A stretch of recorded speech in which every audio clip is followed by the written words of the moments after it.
All right, testing 1 2, testing 1 2.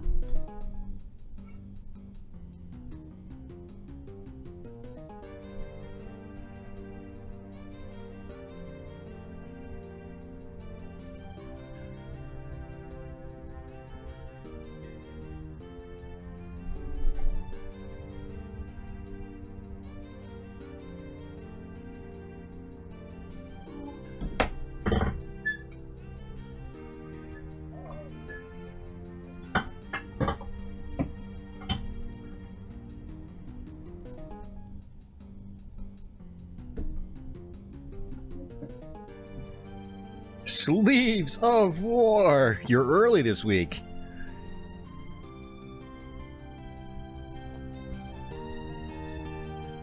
Alright, testing again. Testing. Should probably put the pop filter back on the mic. I'll do that next stream.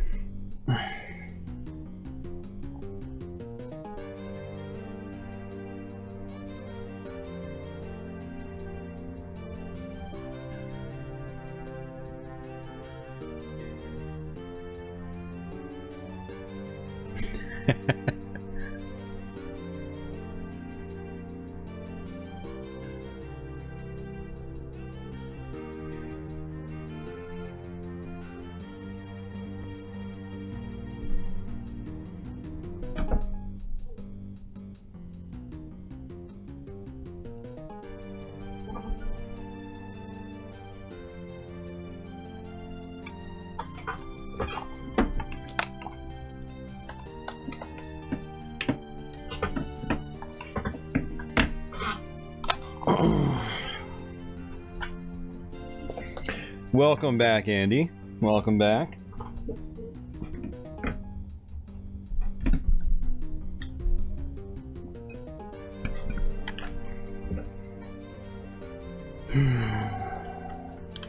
Hey, Miku.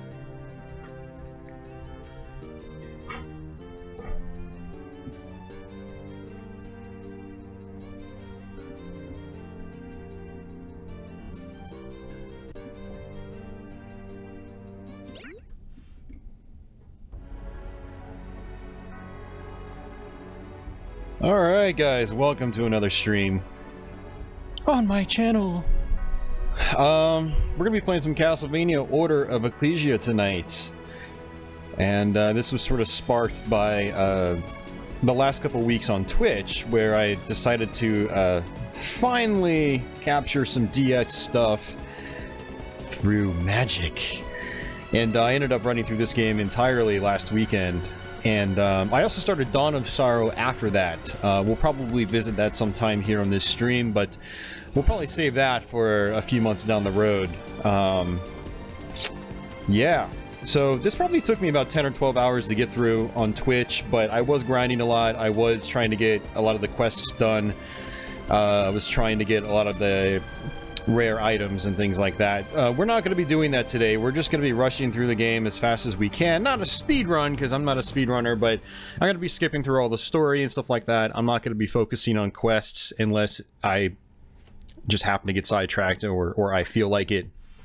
But yeah, this should be fun. This is an awesome Metroidvania game.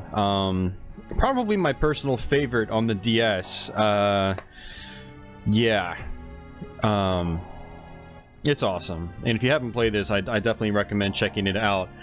So yeah, before we jump into this, and welcome everyone that's already out there, Sleeves of War, Andy Author, Miku, I wanted to give a big shout out to the most current Patreon backers, which is all these fellows right here.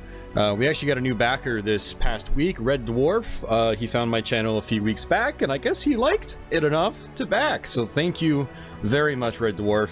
And as usual, anyone out there that's interested in backing this channel through Patreon, you can click that link in the description box below. And it's just patreon.com/gameplayandtalk. Backing my channel for Patreon is not a necessity, but I really appreciate it. It helps me keep my motivation up in continuing to do this thing as regularly as I do. So thank you guys. And so let's go ahead and just jump right into the game. And this will be interesting.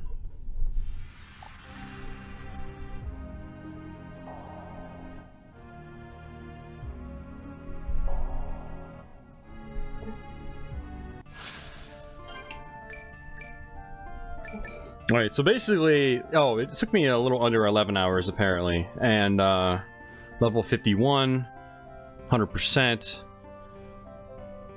I don't think the percentage actually takes into account like the items you find, so I definitely did not 100% the game, but I guess I found all the rooms. Or does the percentage go higher? I don't know. Because I know in Symphony of the Night the percentage, you know, goes higher. Granted, I think that might just be with secrets, you know, exploits and things like that. I don't know. So let's go ahead and start a new game. And if you beat the game, you can actually play as Albus, who's one of the other characters you run across throughout the game. He's actually a very big part of the story, but we're not going to do that. We're just going to be playing the regular mode. We're not going to play a hard mode. Hard mode is just ridiculous. Absolutely ridiculous. So we will do...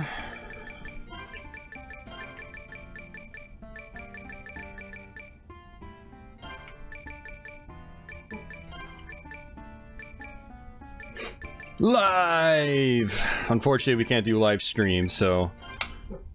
And like I said, I'm just going to be skipping through the story and whatnot. And the reason for this is that this is probably going to be a 3 or 4 hour long stream. And as such, you know, just sitting through all the story and whatnot, it's just going to really set us back in terms of, you know, progress. Also, you know, I actually really like the story in Order of Ecclesia. A lot of the stories in these Metroidvania games are pretty throwaway, but just for some reason the Order of Ecclesia story just really clicked with me. And I really enjoy it. Actually, it's probably my favorite Castlevania story, come to think of it. I really just... I appreciate the integration. The story doesn't go on forever like it does in some of the other lackluster Metroidvanias. But the concept is cool too. I like the characters and things like that. It's great. Hey Tony, how are you doing? Welcome back. And Georgia.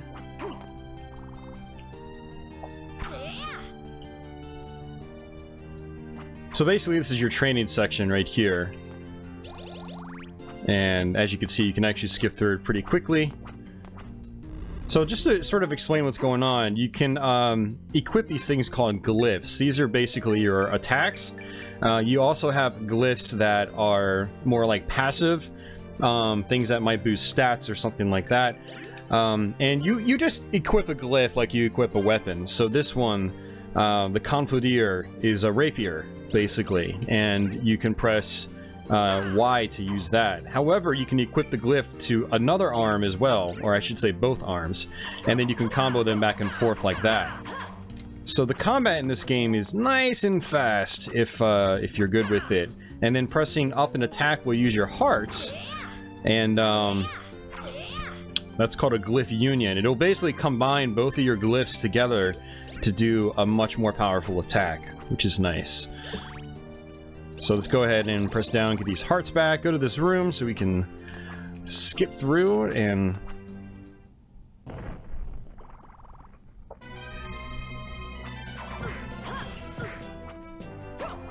Of course, I just walked right into that guy as I was looking at chat.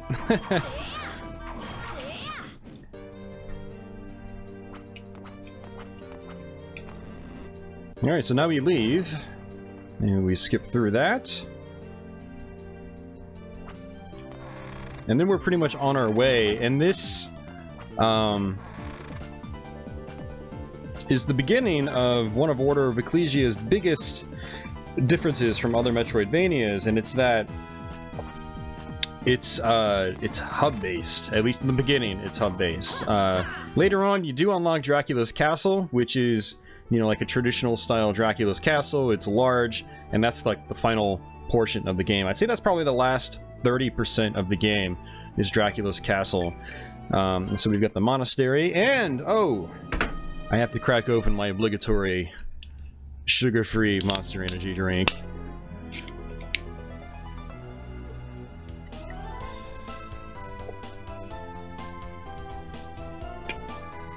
Ah, it's more like it.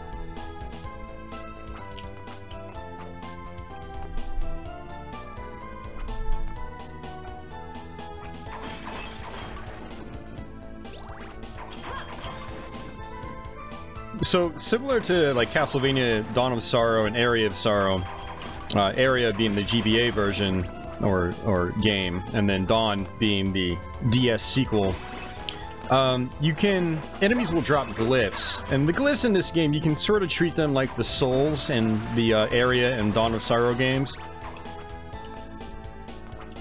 And these are your area teleporters. And by pressing select, you can actually switch the other screen, just like the other DS-vanias, which will allow you to check stats and things like that on the fly. You've got treasure chests like that. So if any of you guys have, by chance, played Castlevania Harmony of Despair, it's the HD Castlevania game, the HD 2D Castlevania game for Xbox 360, and I'm guessing PS3 as well.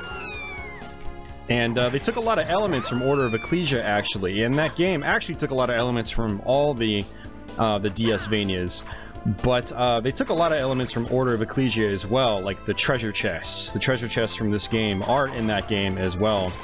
And what's funny is I actually played Harmony of Despair first. So I was like, man, these additions are kind of weird. But then I played Order of Ecclesia and I was like, oh, I get it. Now I understand where this stuff is coming from. Hey, Larry G. Alright, so this is a glyph, and this is one of those glyphs that is not offensive in any way, but it is very useful for parts of the game. So you've got these little hook things, and with this Magnetus glyph, or Magnus glyph, you can basically launch yourself up in multiple directions, or a certain direction. Okay, so automatically equipped it for me. Equipped it for me? Equipped it? What?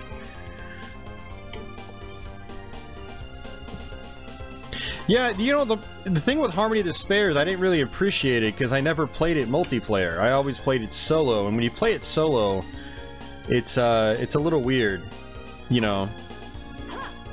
But hopefully maybe one of these days with maybe some Twitch viewers or something, I can try to revisit that game with actual people. That would be really cool. Okay, so here's another glyph right here. Just you hold up to grab the glyphs. Bam, a knife glyph. So the knife glyph, you'll actually throw it across the screen, but I find it's not all that useful because it's not very powerful, so... And there's a gold chest up there. I don't remember there ever being a gold chest here. I wonder if some of these chests are randomized.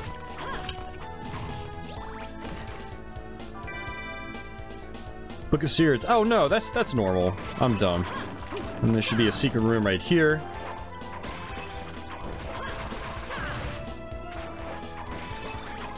And another chest. Heart max up. So just like in Symphony of the Night, you can get heart max ups and life max ups, or HP max ups. Actually, MP max ups as well.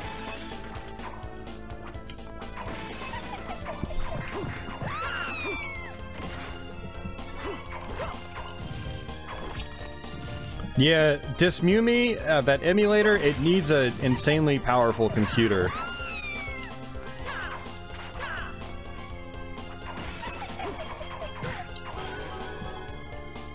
We're leveling up pretty quickly, already at level 3. And this is going to be a sword glyph. We're going to actually switch over to this, because I think it's a little more powerful. Yeah.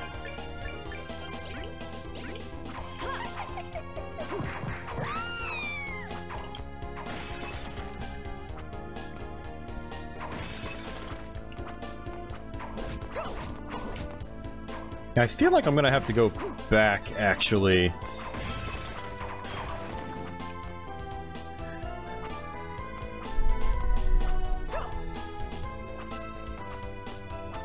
Yeah, Sleeves, I remember, like, after playing Order of Ecclesia, I went back and I played as Shinoa in Harmony of Despair, and I was like, yeah, she feels a little gimped in it, for sure. Which is a shame, because she's... I don't know, she's a really badass Castlevania character. Like, her abilities are awesome in this game. I mean, she's probably one of my favorite Castlevania characters as well. So it was kind of sad to see her gimped in Harmony of Despair. I mean, I could actually say that for a few characters. I mean, there's a couple characters. I mean, I think even Alucard felt a little wonky in Harmony of Despair. And maybe that was just because, you know, you play as him all the time in Symphony of the Night, and he's a badass in that game, but...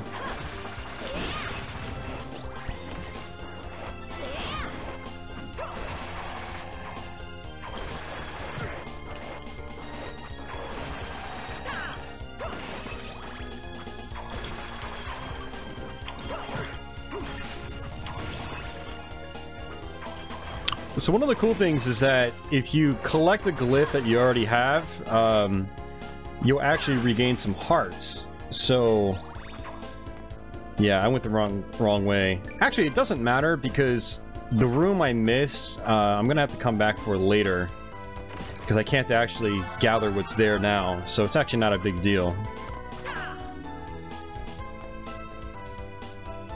And then there's our teleporter back to the beginning.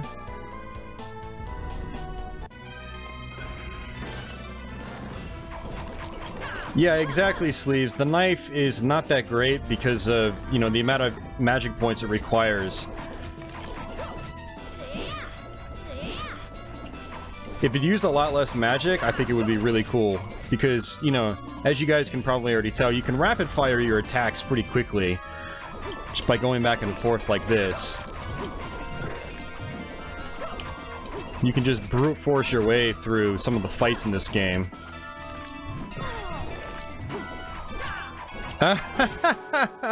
Brian Sprout. Oh, trust me, we will have more Sega, man. Thank you for so much for the super chat. Yeah, we will most certainly have more Sega. I tend to go through phases. Like towards the end of last year was a big Sega phase for me. I played a lot of Genesis, a lot of 32X, a lot of Sega CD, a lot of Saturn. And right now, I've been going through some other phases. Doing a lot more stuff on my PC since I built a modern AMD Ryzen system a couple months ago. And, but I've also been doing a lot of Super Nintendo lately. Part of that is because of Let's Plays I've wanted to try to do.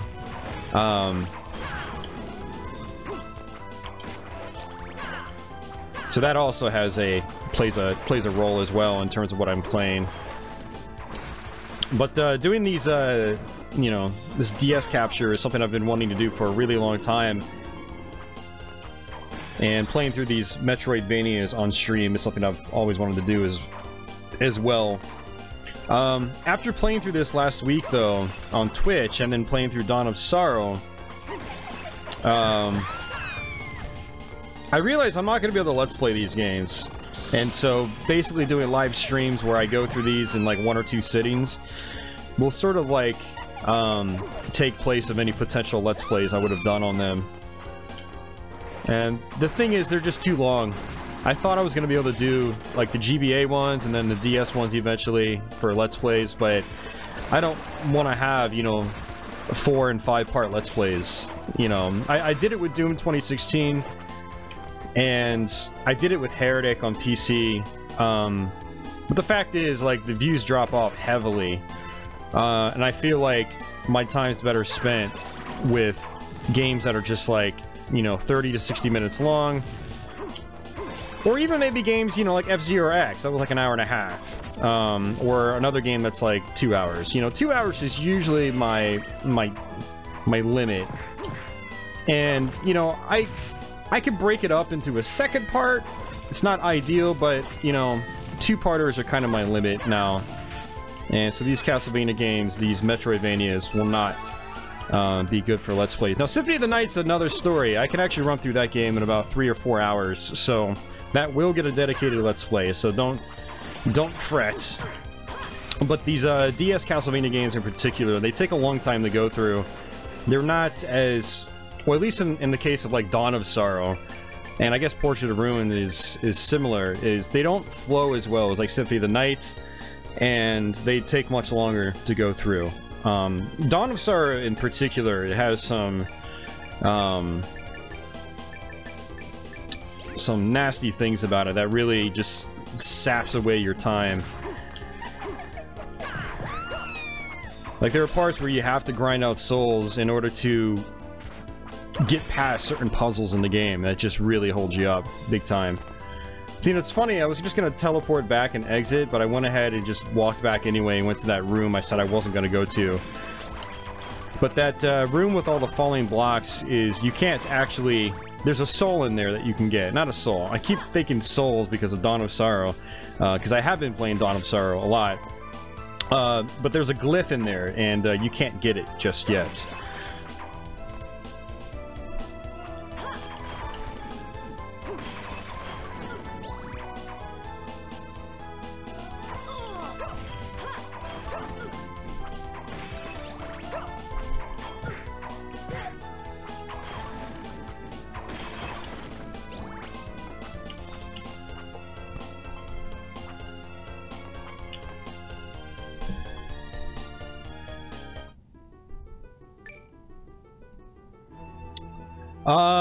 Did you see the comments in the R-Type Let's Play? Yeah, guys, when you see comments like that, just ignore them.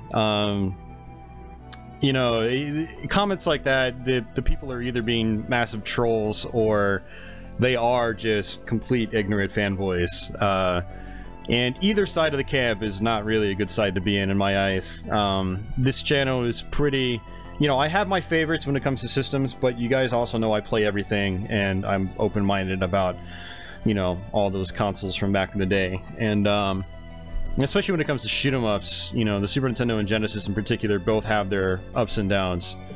But it was funny seeing some of the responses. I was just kind of watching from a distance.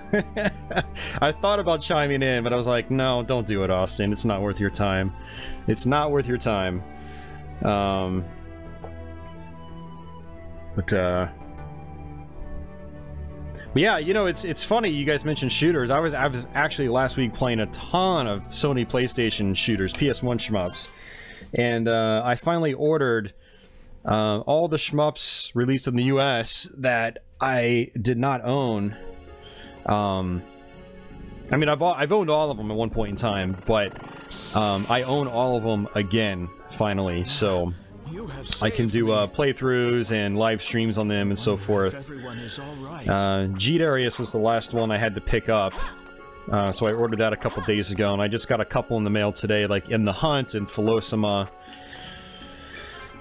So yeah, point is like, we will get more Sega, but a lot of other things have just been taking up my time lately. So here's where like the hub-based nature really starts to kick off. So we've got our central town here, the Vigil Village or Weigel Village. I'm gonna guess since it's well, never mind. So what we're gonna do is come to this forest here. Yeah, guys, don't take the trolls too seriously.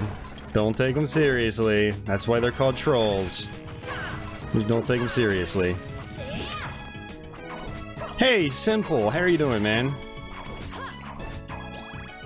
To be fair, Sinful, I actually didn't buy all the US shmups. I had to import a bunch, but they're all the shmups that came out in the United States for PS1. Every single one. The prices of certain US shooters are just through the roof, like Thunder Force 5, In the Hunt, Einhander, you know, games like that. So there was no way I was gonna drop $100 per game. But I could justify spending like 40 or 50 for the Japanese versions.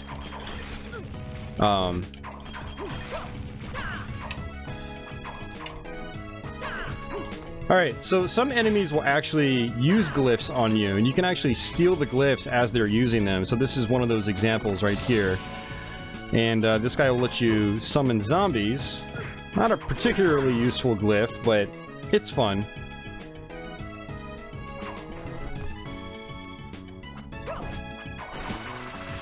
Is Steel Empire the only Zeppelin shooter ever made?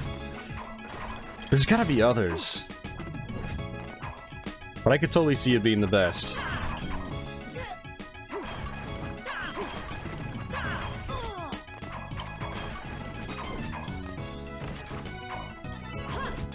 Alright, there we go. I was looking for the magical ticket earlier.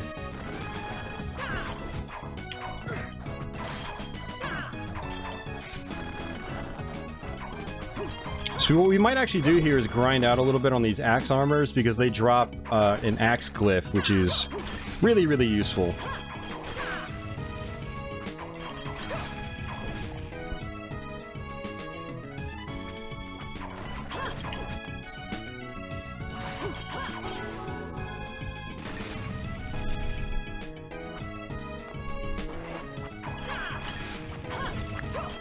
Yeah, we were talking about Harmful Park last week on my Twitch stream, and I could have sworn that it was available on PSN. So you can buy it for like $6 or something. PSN is a PS1 Classic. One of those PS1 Classic imports.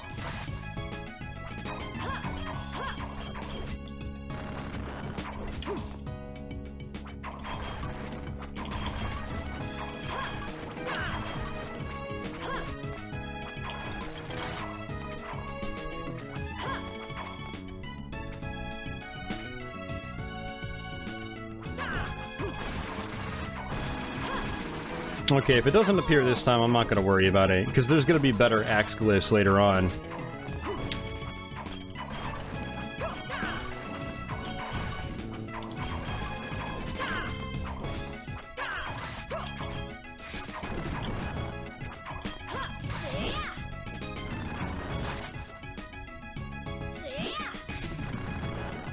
Ah.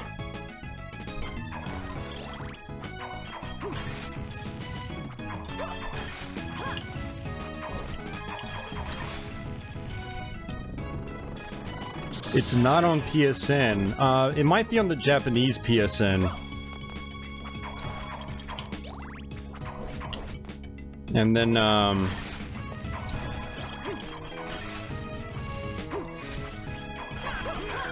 can't you load up the Japanese PSN on a US PS3?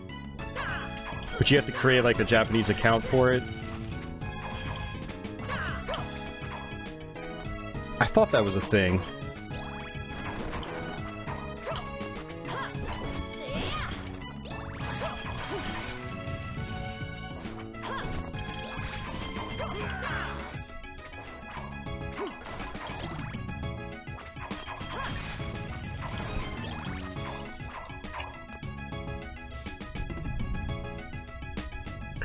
Yeah, I need to play Pro Gear. I have a Pandora's Box 3 for my arcade cabinet, and I'm pretty sure it has Pro Gear on it.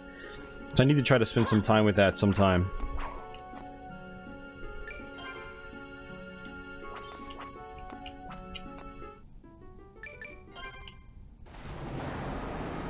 The Calidus channel. Calidus? Calidus?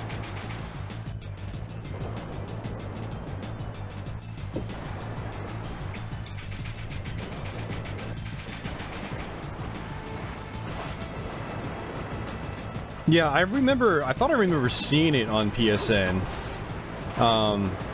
It's entirely possible it was delisted. But then again, like, the Sony search function on PSN has never been that great. So that could also be a factor.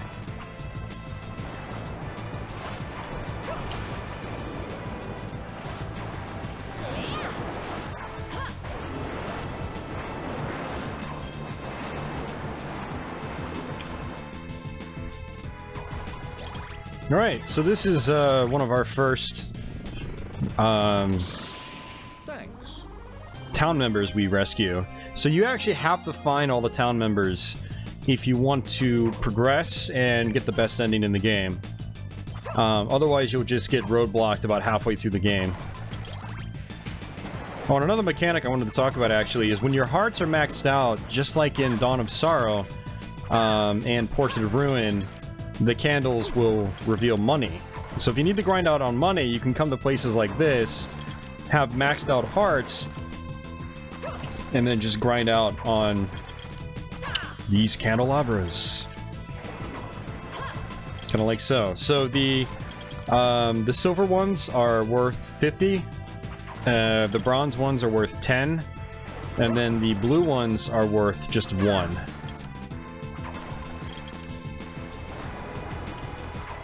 Now, I don't think there are gold money drops in this. I think it's just the blue, brown, and silver. And bigger money drops come in the forms of money bags in this one, whereas in Dawn of Sorrow, you could get gold coins, which were worth 100.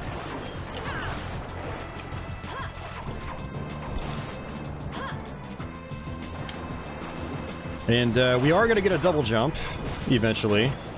We don't have it yet, and it's actually kind of weird playing this right now because I just came from Dawn of Sorrow, and I've got the double jump in that. And the same thing happened when I played Dawn of Sorrow right after Order of Ecclesia last weekend. I started Dawn of Sorrow, and I was just like, oh, I can't double jump. Because you do get a double jump in Order of Ecclesia, eventually, and it's very, very useful.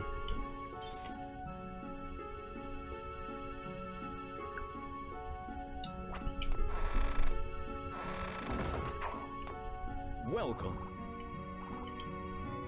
Welcome. Alright, so let's see what he's got. Hey, you want to buy something?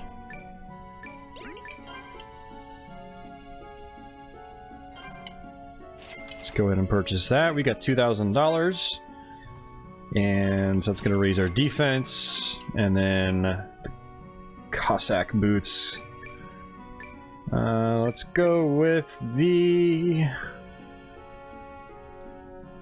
I'm gonna go with these, you know, lower rated shoes because, I want to buy some meat. Yeah, we got 2 magical tickets. The magical ticket will actually take you right back to this town. Come back again.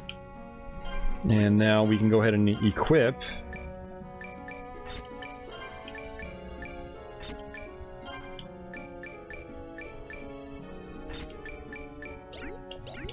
Welcome. Hey. Now, something you have to be careful with in this game is that you can actually sell equipment that's equipped on you. So, like, I can sell the thing I just equipped. So you have to be careful about that in this game. So, don't go crazy with selling stuff too fast. Otherwise, you'll end up selling something that you've got equipped.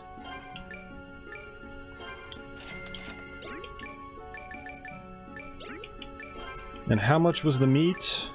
290, good. Now, it's good to have as much health refill items as you possibly can.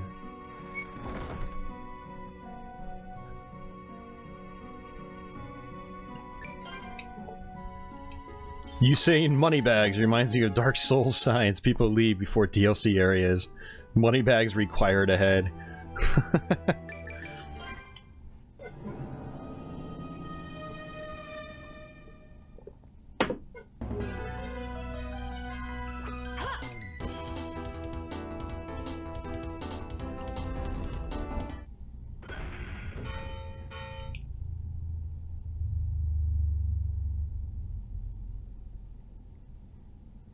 Alright, so we basically start this area off with the boss.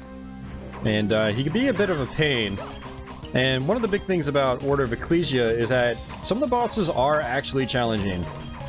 And I think boss-wise it's a much more difficult game than some of the other DS-Vanias.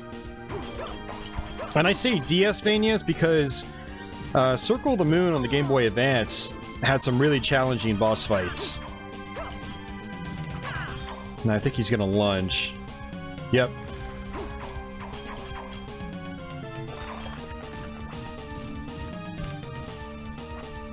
But like any good Castlevania game, it's about learning those boss patterns and playing to them, basically. Let's go ahead and use this up.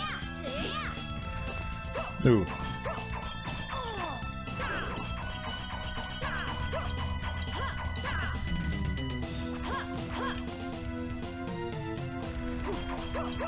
Yeah, Sinful, I need to play Snatcher as well. I mean, I had a copy of it, I should say I had a backup of it back in like 2001 or 2002. Yeah, let's go ahead and just keep going. Had a backup of it in 2001 or 2002. I played it for like a half an hour to an hour. Thought it was really cool, but never went back to it. It's just one of those games, you know?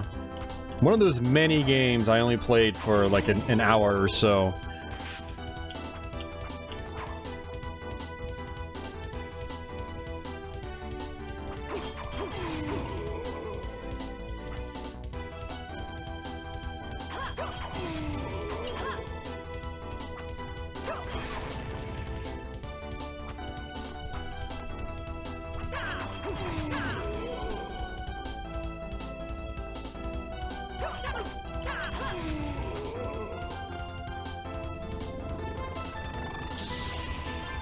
Nice, we got the Hasta glyph.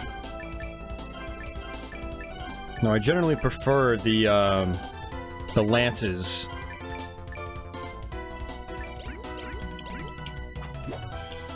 They've got really good range, and they also come out really fast as well. Let's see. Requires better timing, though. Do you think the speed of the swords makes up for how much more damage the pick does here? The pick. What pick? Oh, do you mean like the hammer? Yeah, if I recall correctly, the hammer is a little bit slower. Yeah, way slower. Yeah, so, you know, my logic in certain cases is that, you know, if a weapon is weaker than another, I can make up for that difference by attacking much faster, and I feel that works better for me. But we will actually switch to the Lance Glyph.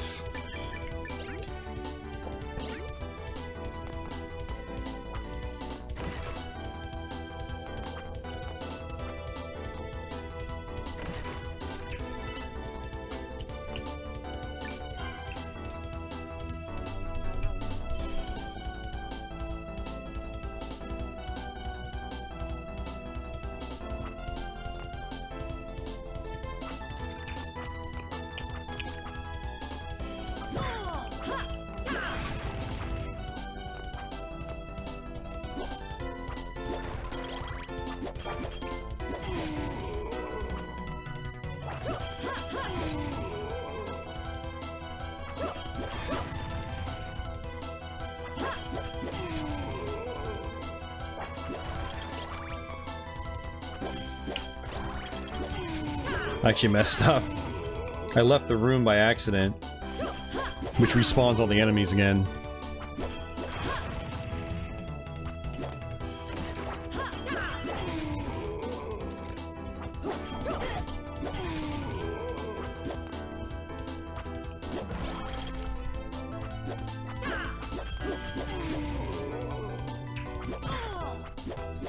No, Tony, I don't think Blade Runner's that long. Blade Runner is a great movie, though. You've got to watch that, Tony. And you got to watch it when you're, like, really focused, too. If you're the kind of person that zones out when he watches movies and checks his phone, you probably don't want to watch it.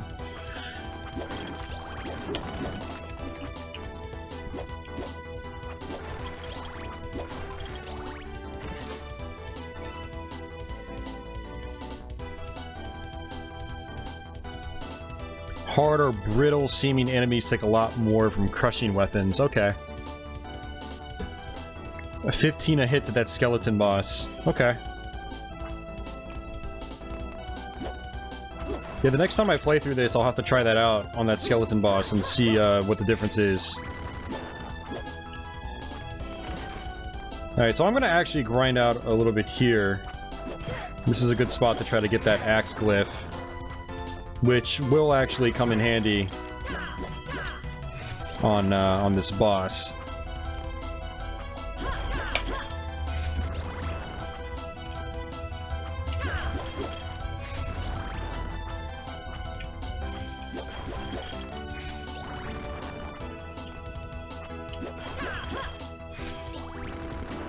There it is. Yeah, 2 hours isn't that bad. When we're talking like Dune, I think Dune is almost 3 hours. It's like crazy long. I like Dune though. A lot of people don't really care for it, but I like it.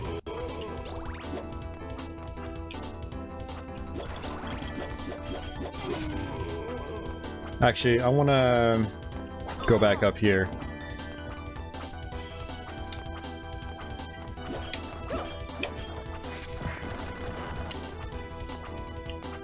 Hey, encrypted printer, how you doing? Whoa! Alright, so we actually can't go up that way yet. Which I knew, but I thought there might have been another safe spot before that happened. And we're gonna have to go back up to that area once we get the double jump.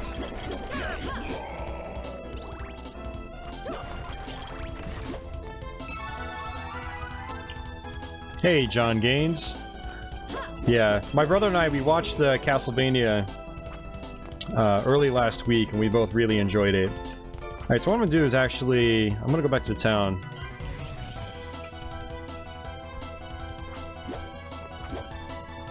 Battle for Arrakis for Sega CD. Battle for Arrakis was actually the real-time strategy game on the PC, or I should say, not PC, the Mega Drive, or Sega Genesis, which was based on the PC Dune 2. You're thinking just Dune. I don't think there was a subtitle for the Dune Sega CD game. Was there? I can't remember. But I actually did play that. I did enjoy that. That was definitely an interesting game. Welcome. Hey, want to buy something? It's like a point-and-click adventure game with full motion video elements as well. It's got some really, really cool music and can get pretty confusing though. Come back again.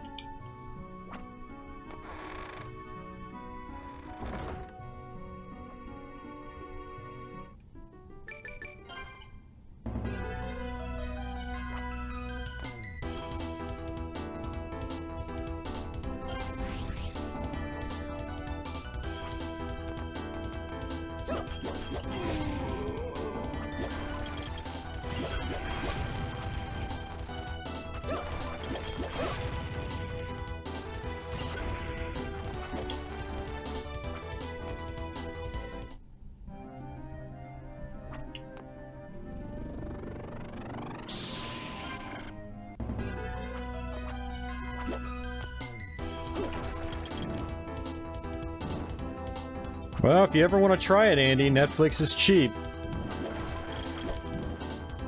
Sign up for like their, you know, sign up for like a month and then watch the entire series and then cancel. In like a year when the full series comes out. Right now, it's basically just like an hour-long movie cut into 4 episodes. It's not really like even a series right now. It literally is like a... you know, like a movie just chopped up into 4 parts.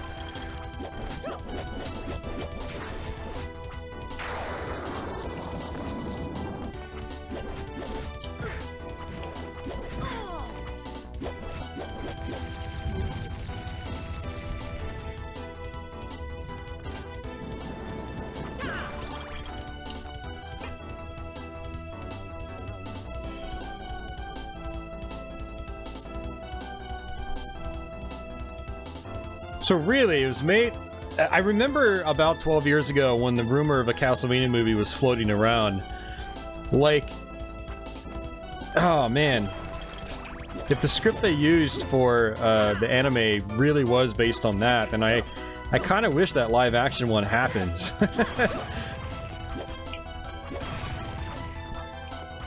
Actually, you know, I think actually Castlevania fits better... in an anime style. Maybe that's just because a lot of the games had, you know, hand-drawn art styles.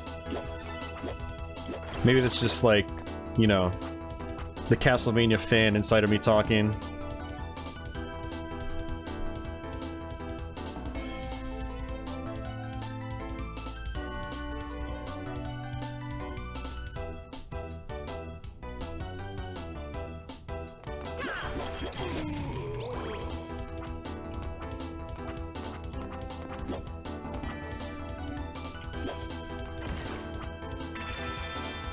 Heart max up.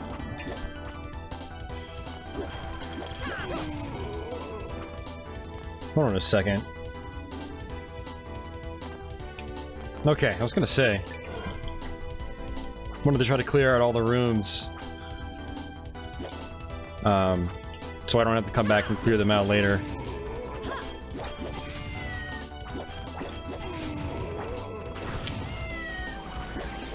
So if you ever hear a cat in this game, you want to pick it up. Because it's a cat that belongs to one of the townsfolk. And there's a bunch of them you can pick up. I picked up one in the first area we went to.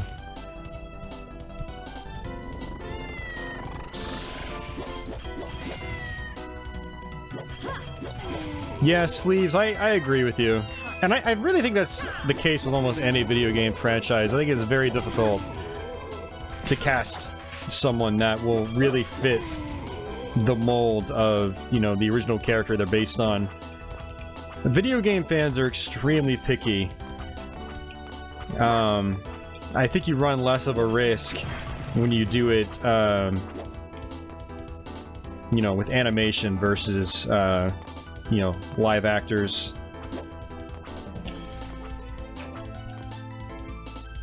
Alright, just want to come back down here real quick.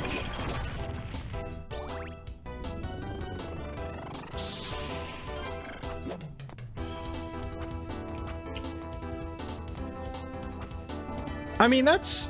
I don't know, John, because the early Castlevania games for the NES, they had more realistic styles of art. You know, it wasn't until Rondo on the Duo that they started to go with more of an animation style or anime style. And then it's just kind of been a variation on that ever since. It's like you look at the box art of, you know, say the original Castlevania or Castlevania 3, or especially Castlevania 4. You know, you have more realistic looking characters there. And that could have translated into a film, but that style I don't think really resonates with the average Castlevania fan these days, because Castlevania has been around for so long now. Like, that early art style resonates with me because that's what I grew up with, but there's a lot of kids that have played Castlevania that have never even experienced those early games. It's going with the more, you know, anime style, I think, still resonates with probably the most amount of people. Alright, so we can actually make different combinations now, which is nice. Actually, what I like to do typically is have one that's for the axe glyph.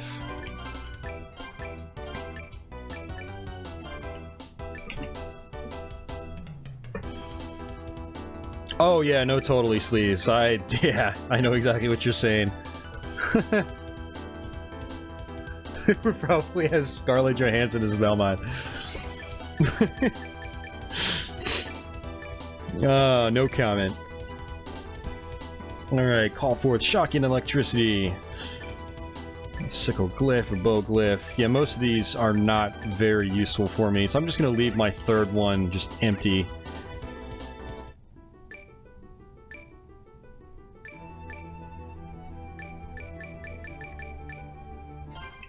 Oh man, Lovelorn. Yeah, I don't think we need to go there just yet, man. It's still early in the stream. I don't want it to get depressing yet.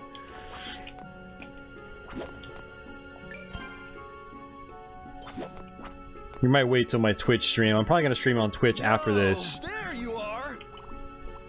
But that'll be a different stream altogether. Yo, later. Yeah, so these characters, these townfolk will actually give you quests now, and you can go to your villagers tab here, and it'll show you all the quests that are available, and or at least that you've been handed.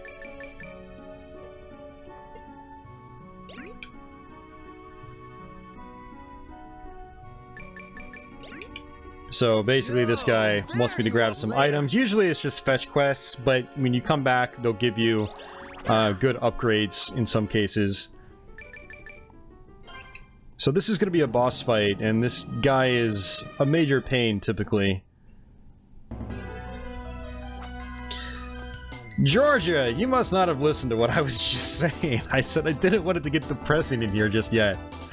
But yes, Chester Bennington killed himself, apparently, which is sad.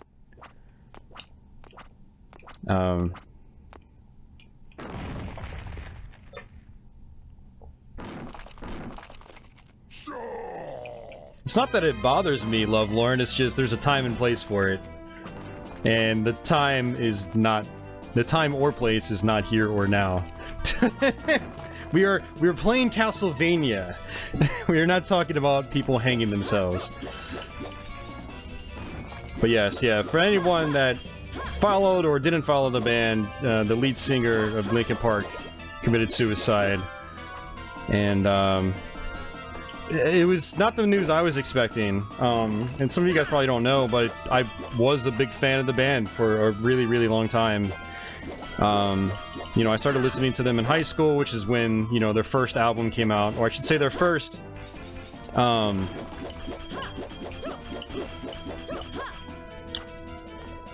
like, major label album came out, Hybrid Theory, and that's when they blew up, and, you know, I bought every album after that, except for this new one that just came out recently, and I kind of lost interest in them,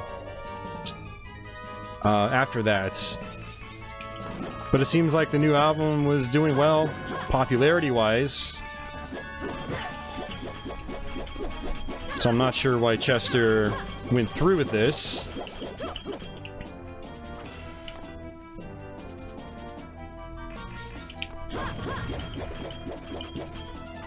And I'm sure it'll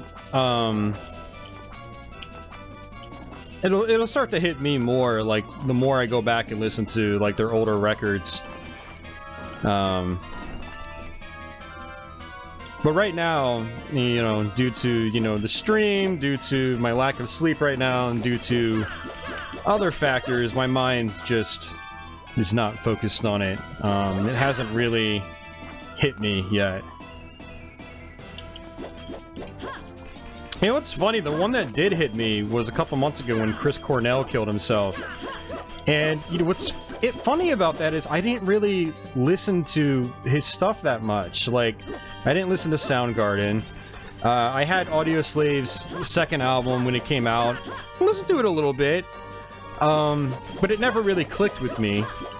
I did eventually buy Audioslave's first album, but it just sat on a shelf. I never really listened to it. And it wasn't until he killed himself that I busted out the first album. And I was like, this is great. Like, why did I not listen to this, you know? It's, you know, it's my style of, like, you know, alt-rock and alt-metal. It was really good, especially for, like, what I was personally feeling at the moment. It was kind of like the perfect album to go along with, you know, the stuff that was already going through my head. And then I ended up going out and rebuying Audioslave's second album and buying their third album. And I've listened the hell out of all of them.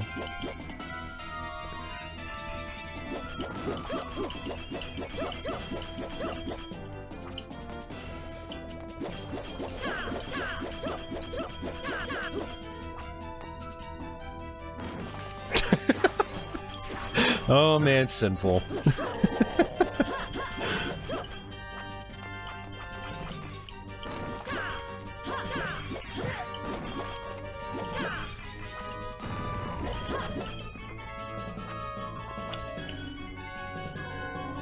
We're actually towards the end of this fight. So the gimmick here is you have to come up and then press down, which is actually one of the coolest ways to kill a boss, I think, pretty much ever. And she says, go to hell. Like, you know, right before you drop. The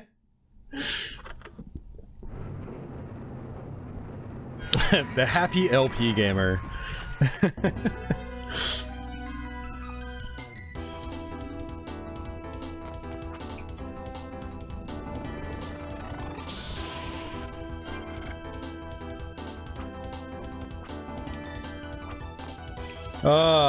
Curse of Darkness is a sore spot for me when it comes to Castlevania games. It was the first Castlevania game I ever played that I had to force myself to finish. And that feeling when you're playing a game is never a good feeling, especially when you just drop, you know, $50 on it brand new. But yeah, I had to force myself to complete that game, and I'm gonna eventually go through it again on stream, on Twitch first, and then if I have a good time with it, I'll do it on YouTube. But trust me when I say it was not one of my favorites. It's one of my least favorite Castlevania games. It's got some really neat elements, but it's held back by a high level of mediocrity in many other areas. Yeah, it's just kind of sad.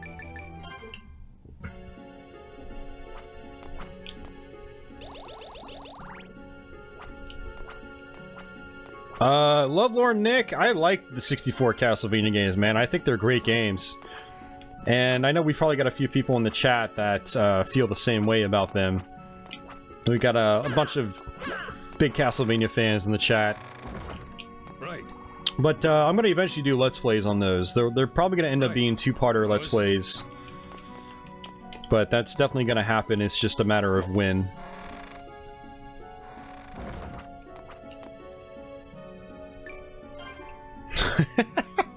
Your friend group nicknamed that game Curse of Mediocrity. I like that name. I'm gonna have to steal that, Sleeves. Alright, let's see if anything in news at the shop. See, that cat I rescued was apparently his cat. Welcome. Hey, want to buy something? Yeah, nothing new. Okay. But that's okay, because I can just buy more meat. So having as much, you know, having as many health refill items as possible, that's always funny, is really important for boss fights you're having trouble with.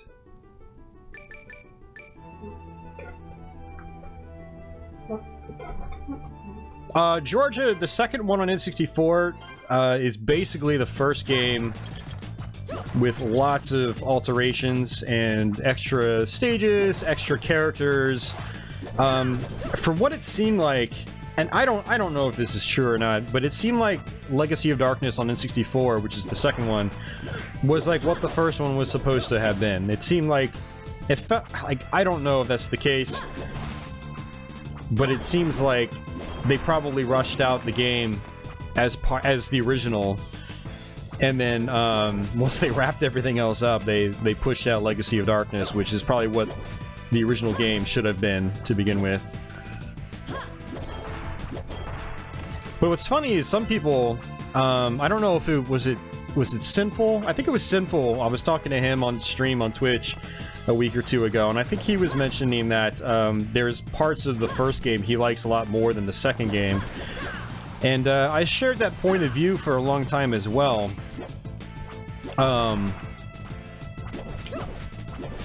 So basically they took the original stage designs from the first one and then they restructured a lot of them. So they flow a little bit differently, even though you're technically going through the same levels. And some people prefer the flow of the stages in the very first game on N64. And because I play so many games these days, and a lot of things just blend together, I can't really comment on it personally until I go through them again. It's been about 2 years since I last played through both of them on stream.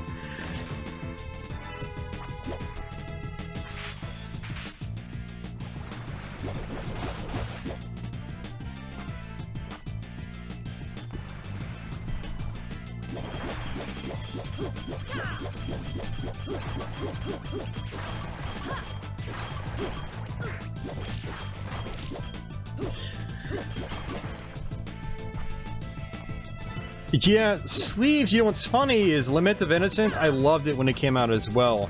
And then I did revisit it about a year ago on stream, and it, needless to say, it didn't really impress very much. Lots of square environments, lots of forced fight sequences, to the point where it just starts to feel really monotonous. There's still some great graphics, though, for PS2. and there's still like an excellent soundtrack. The soundtrack was definitely one of the high points for that game. But I am going to go back to that as well and try to finish the game on stream, and then I'll be able to have a even more current perspective on that after that.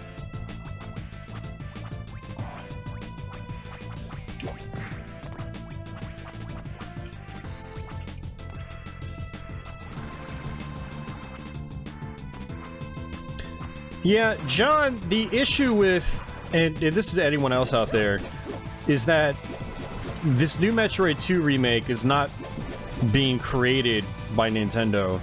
You know, it's being developed by Mercury Steam, and I've seen some videos on it, and I'm a little wary, honestly. These are the guys that made the Castlevania Lords of Shadow games, including the 3DS and the HD version, Mirror of Fate.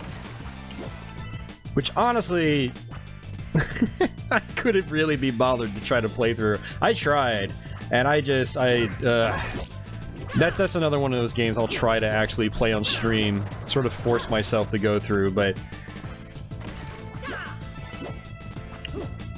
And needless to say, I'm not the biggest fan of Mercury Steam after the Lords of Shadow debacle. And don't get me wrong, I do actually like, you know... some of the Lords of Shadow stuff, just not as Castlevania games. And I hope that Metroid fans don't feel the same way when they get this Metroid 2 remake. Now, I have greater hope because it is Nintendo, and it seems like Nintendo cares about their properties a little bit more. You know, a little bit more than Konami did at the time of Lords of Shadow. Well, then again, we did get Other M. So... Maybe I should take that back. So we'll see. Maybe, I mean, I guess my hopes are a little bit higher since Nintendo is still, you know, overseeing it, but they're technically not developing it.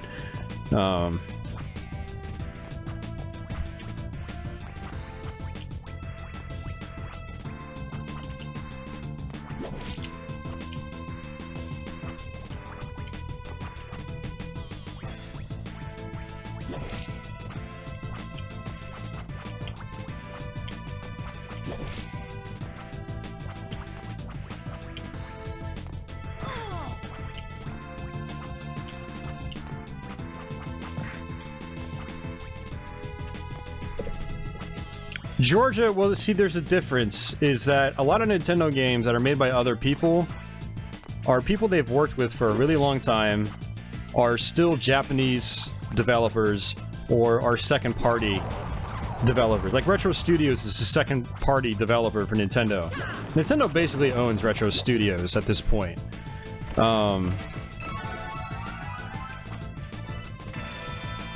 So when you see like Retro Studios, you might as well think first party. You know, that's basically how it is. Nintendo has heavy oversight. But when it comes to like stuff like by Mercury Steam, those guys aren't a second party. Those guys... I don't know. All I'm saying is don't get your hopes up too high. So, hey Michael, what's going on, man? I was actually hoping you'd tune in tonight, because I don't think you've ever seen this Castlevania before, dude. It's a great game.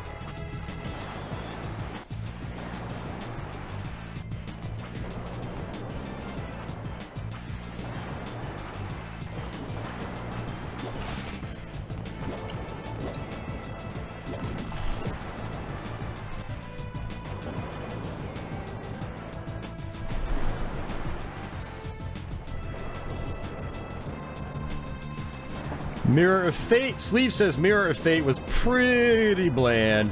Just kind of going through the motions, it felt like. Few good moments, but way too far and, yeah, too few and far between. That's when I felt just by playing like the first hour of the game. So I am going to force my way through the HD version on 360 sometime. But, yeah. Not sure if I'm really looking forward to it.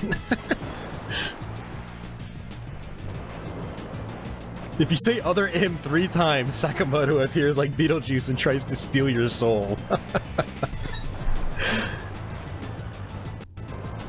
Glad to hear you're doing good, Brandon. Well, thanks again for tuning in, man. It's, you know, like I always say, it's always great to have you here.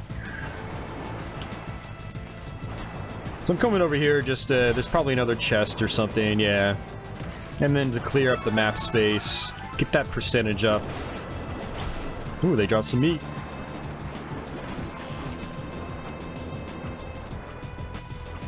Might as well just save it here.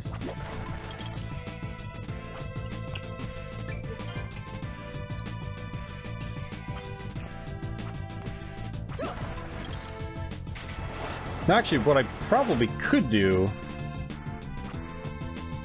I can actually just come down this way.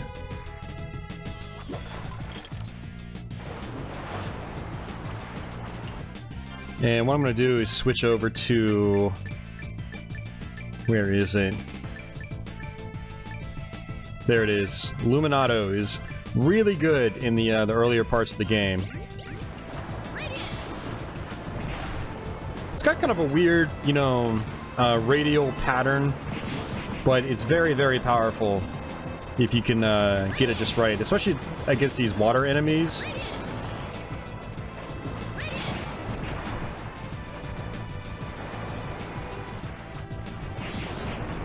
Actually, I might not be able to come down just yet. Or can I? Nice, Brandon.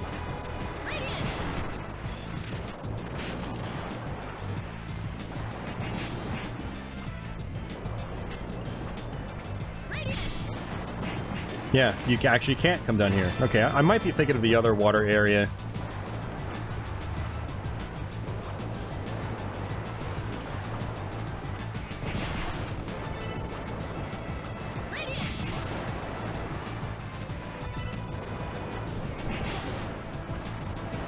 Hey, Seahold, you're talking Dawn of Sorrow, Castlevania Dawn of Sorrow for the DS. That's actually the one I was playing on Twitch last week. Or earlier this week, actually. I think I played it on Monday when I got home from work.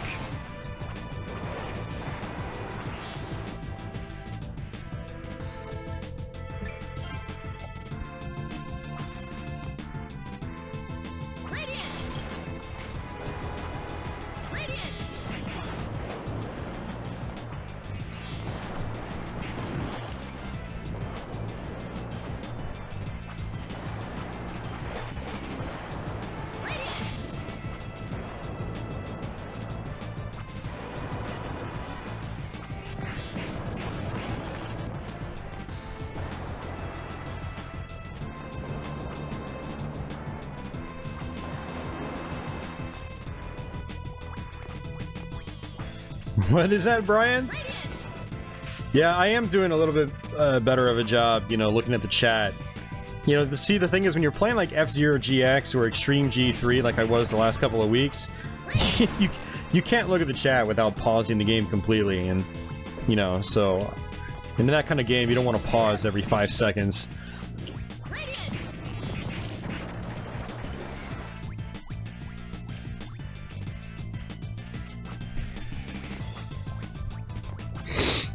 Yeah, honestly, Sleeves, I got used to the drawing mechanic on Dawn of Sorrow. But trust me when I say, if you play it on emulation, it's a nightmare. Having to use the mouse to draw, it's terrible.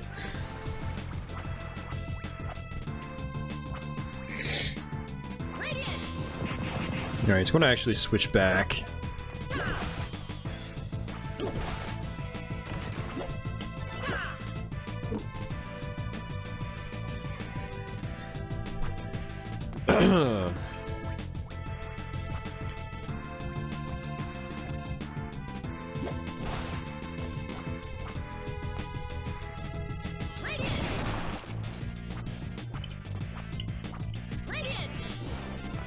No, I got you, Brian. I'm just not sure what the part with the air conditioner or fan is all about.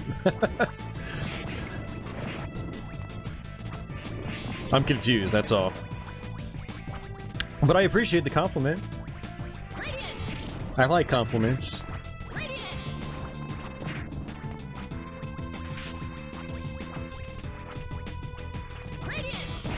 Achoo! I don't blame you.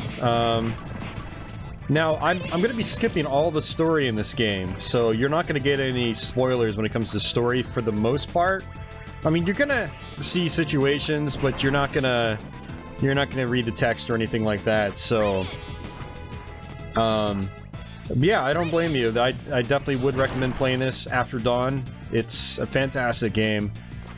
I personally enjoy the story more than the other Castlevanias on the DS. That's just me.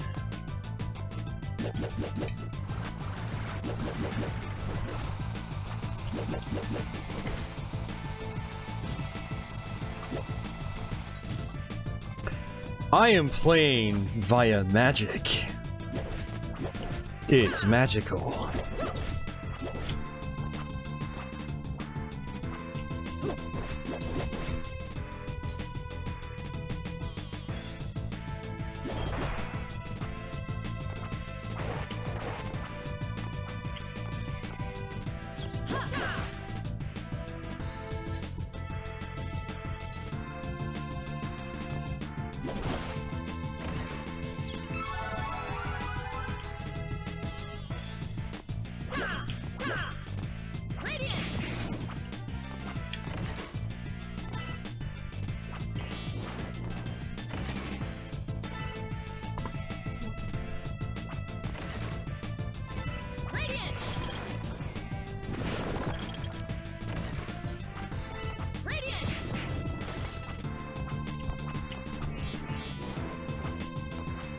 Hey guys, the thing about Kickstarter is that it all depends on the project.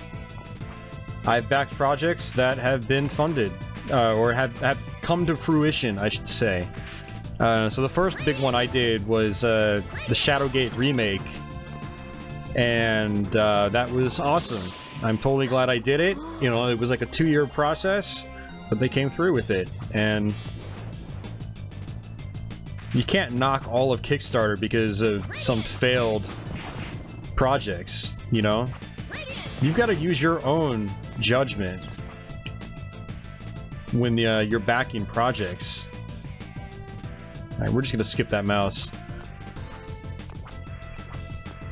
But being like, all of Kickstarter should be taken down is just, it's ignorant, honestly.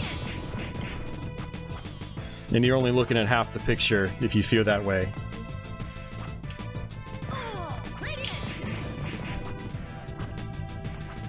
Ultimately, you need to be smart about what you back.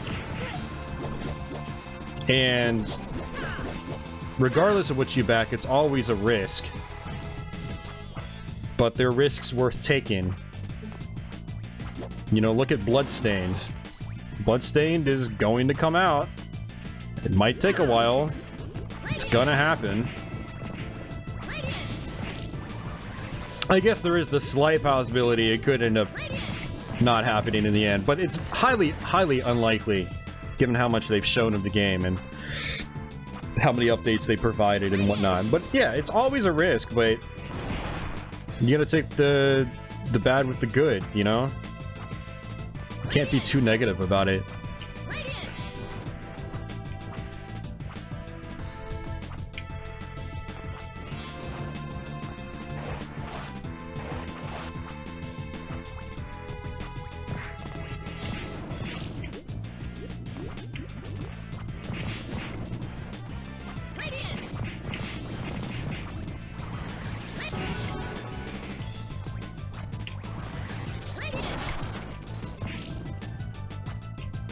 Yeah, people that backed Mighty No. 9, they had to go through some crap.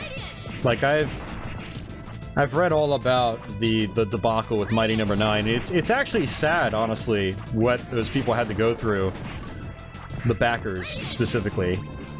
That said, as someone that didn't back Mighty No. 9 and didn't have to deal with that crap, I actually really enjoyed the game.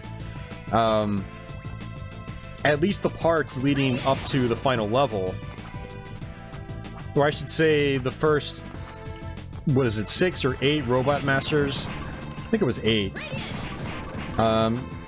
It felt like Mega Man X style gameplay to me. I had a good bit of fun with it. I streamed it for a couple of weeks after it came out on Xbox One. And I think a lot of the crap the game gets is because of the Kickstarter debacle, and not necessarily because it's actually a bad game.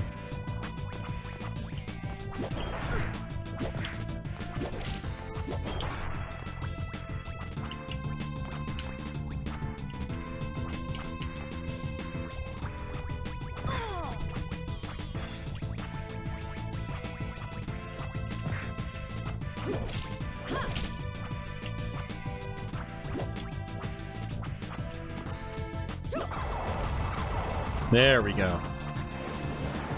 Alright, we're gonna come back down. And we are gonna go ahead and exit. So we have to go all the way back. I just wanted to clear the whole map.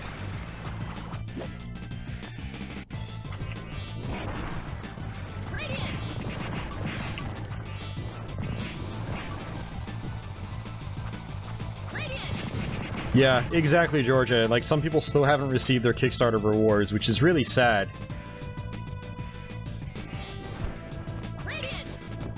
But I think they did actually make an update just a few weeks ago saying they're still working on the rewards.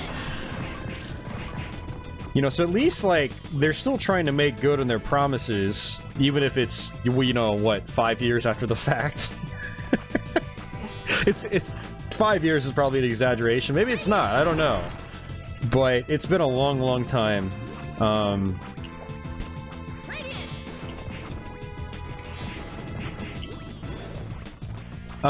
No, Concept did not go out of business, and I think Concept actually merged with someone else. Basically, I think they got bought by someone else. That was actually in the news a few weeks back as well.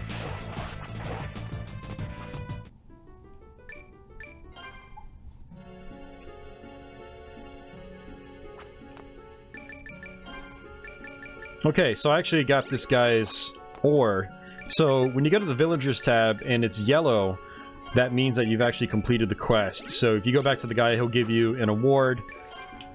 In his case, he'll make a certain armor type available in the shop. And he'll also give you cash as well. Which cash is king in this game. Because you can buy health refills, you can buy armor. Yeah, Mighty Number 9 is really cheap now, and if you like, you know, the Mega Man X style of gameplay, I highly recommend checking it out. It's got some downs, you know, some negative aspects to it, but I think the core gameplay is a lot of fun. You know, visually speaking, it's not going to wow you, but, you know, it is what it is. I think a lot of people were also expecting a more traditional Mega Man type of game, not a Mega Man X style of game. Hey. Want to buy something?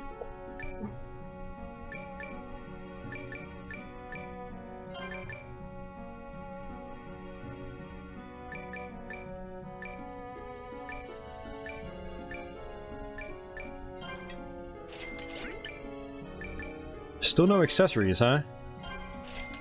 But I will take that iron plate.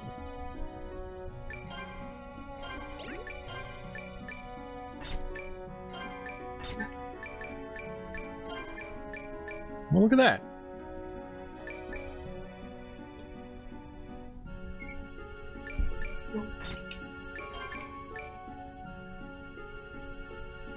Your luck increases with the gold in your wallet. I like that.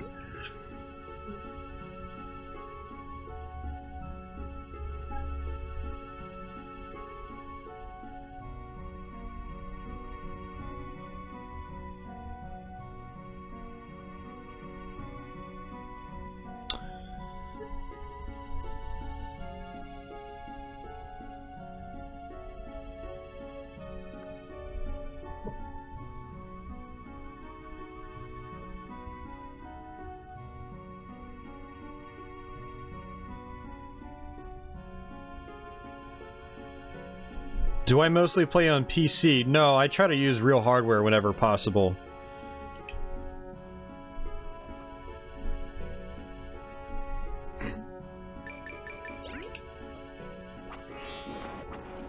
Welcome. Hey. That's right, I was going to sell some of those items.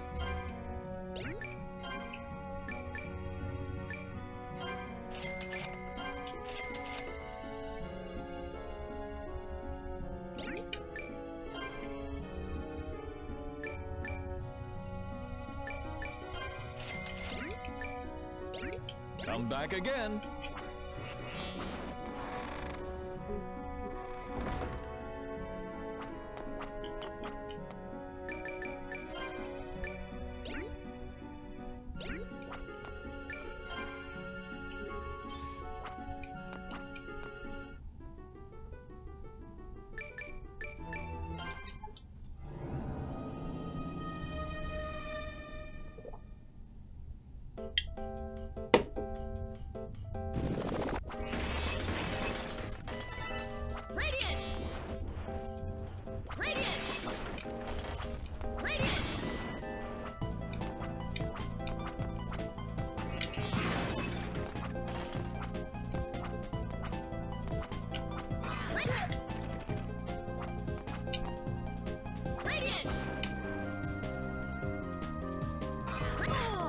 Alright, that's it, Georgia. I can't talk to you ever again.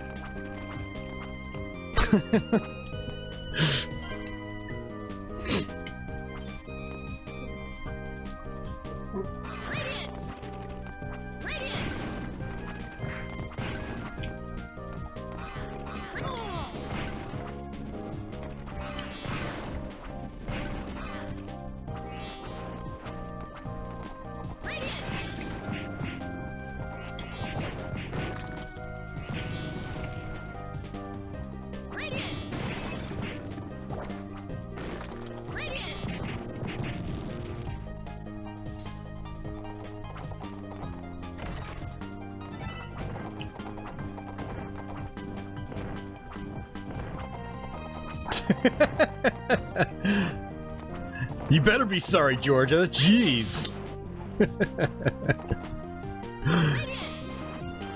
How dare you share a different opinion than me?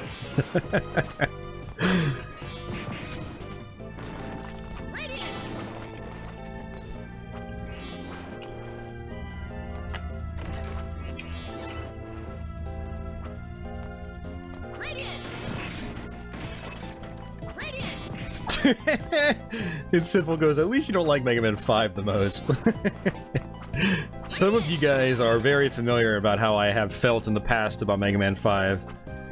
There might have been a very particular Let's Play where I was quite vocal about it. And I still get complaints about it to this day.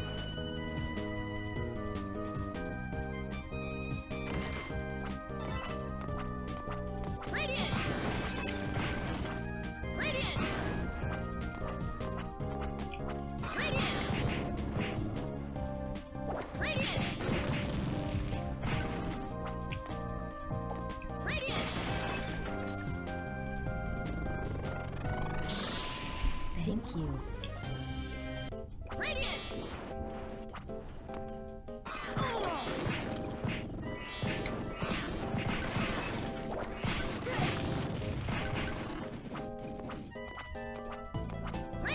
Because it's getting savage in here.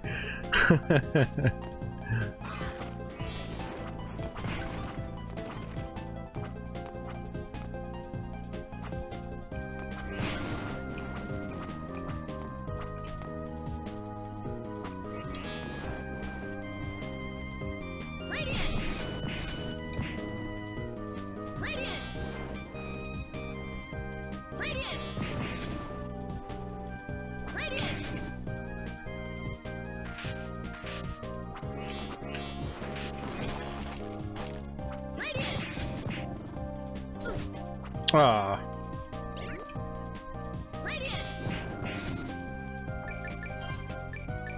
Just gotta use some anti-venom when that happens.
Yeah, that's what's actually, you know, what's cool, Sinful, is I think a lot of people are finally starting to warm up to Mega Man 4.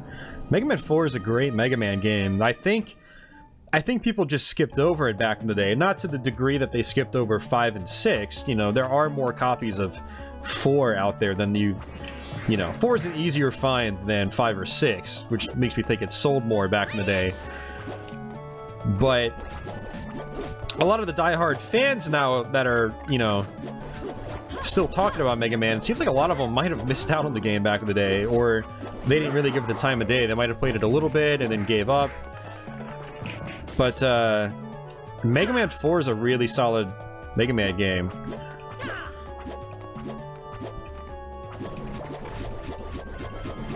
It was like before it was before that point was 5 where it felt like they were just starting to cheap out on much of the development process. You know, they took made a lot of lazy design choices in Mega Man 5. You know, with like how like the visuals are implemented and things like that, lazy backgrounds. Gameplay mechanics that aren't very well balanced, you know, things like that. Oh, jeez, I'm trying to get this guy's glyph, but these flying things won't let me.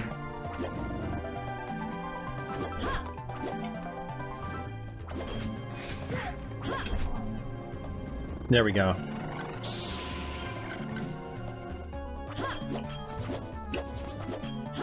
Why don't the DS Mega Mans get any love? I think they do. I mean, by that point in time, though, I think people just kind of stopped caring about the Mega Man games.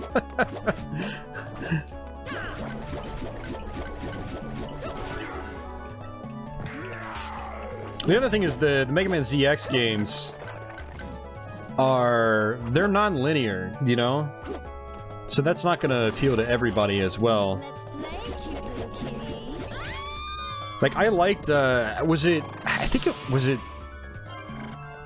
it might have been the second Mega Man ZX that I played a lot of, and what was the first one? I don't remember. But it was non-linear, and it seemed really cool at first. But then I got lost, and I was like, oh, this sucks. This really sucks. I don't like getting lost in a Mega Man game of all games.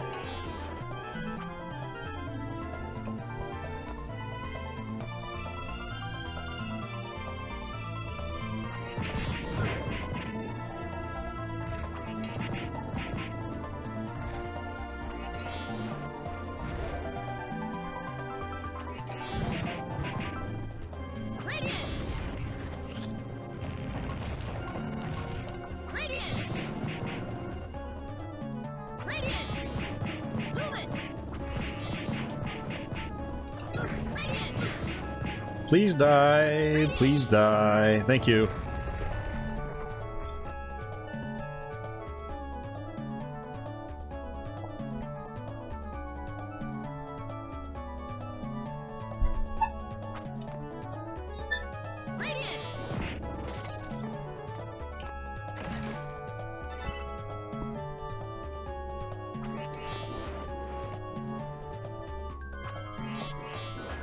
I don't think I can go up there yet. Yeah, I can't.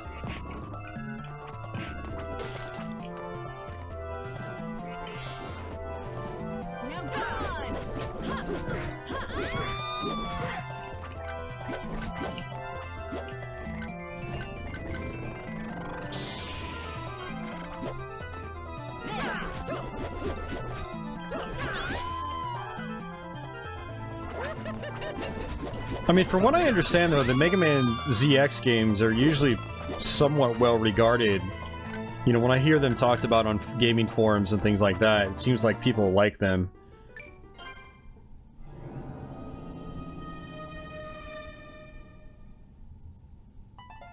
So it seems to me that,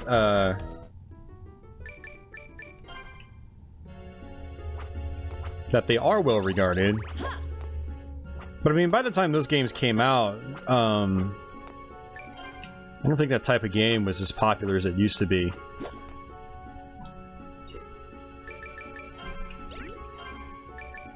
Abrams. Looks like we can finish this quest. There you are. Yo, later. Yo, later.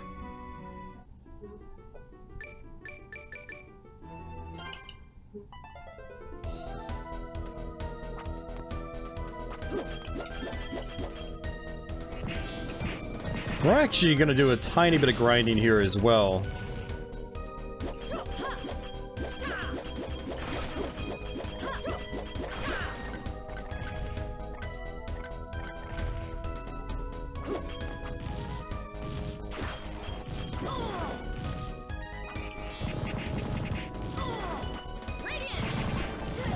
Yeah, we're going to actually need to. I'm kind of weak right now.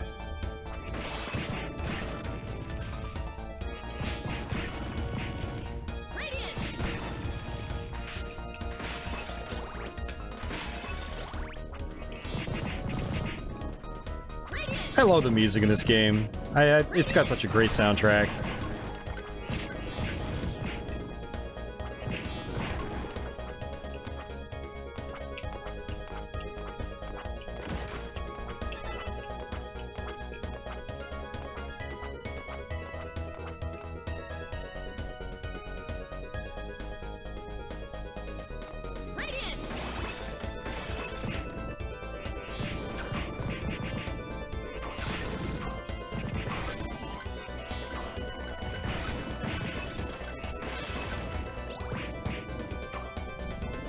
Alright, that should be a more powerful rapier glyph. So let's see if we can switch over to that. Yeah, it's a little more powerful. Let's see if I have any other more powerful ones. Powerful hammer glyph. Call forth shocking electricity. Let's try this. Sleeves was talking about how the hammer glyph works really well. Oh wow. Okay. This one feels like it attacks faster than the other one. I like that. Oh man, it's killing these guys in one hit. Actually, let's come back this way.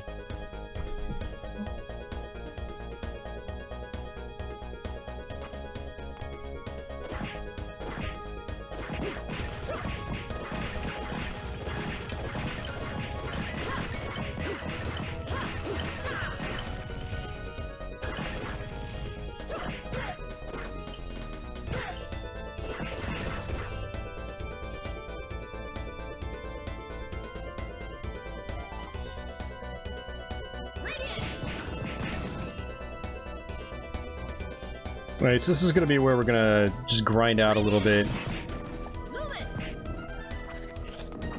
That's not good.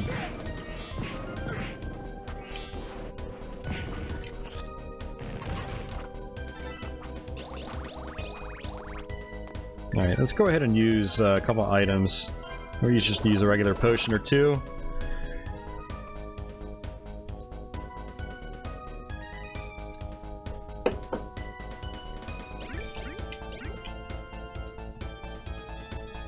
Yeah, so this part's really good for building levels.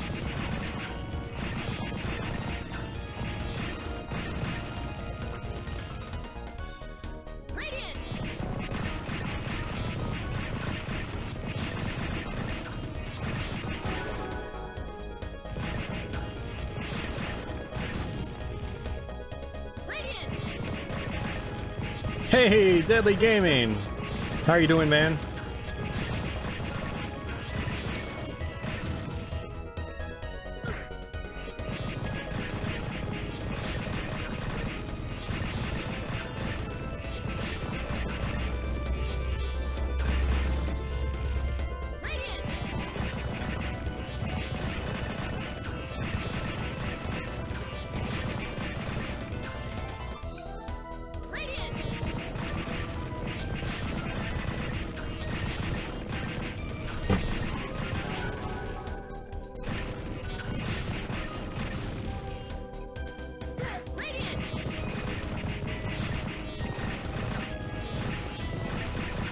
David, how are you doing?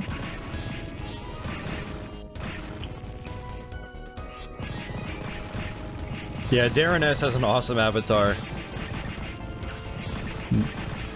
The opening sequence from Double Dragon Arcade. I'm good, Deadly, man. Thanks for asking, and thanks for stopping in, dude.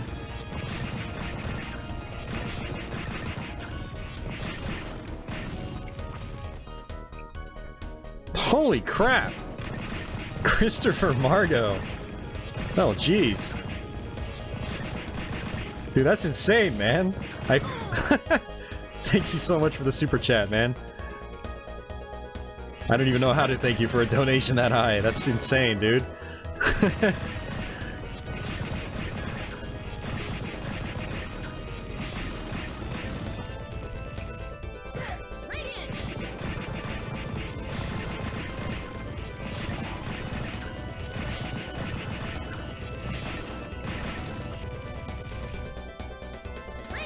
So that's really awesome. I mean, I want to also include super chat donors at like the start of my Let's Plays, but I haven't seen any come in quite a few streams now. So, so thank you, Christopher, and then Brian Sprott also did one earlier today. So I'll feature you guys in some videos as well. I really appreciate it.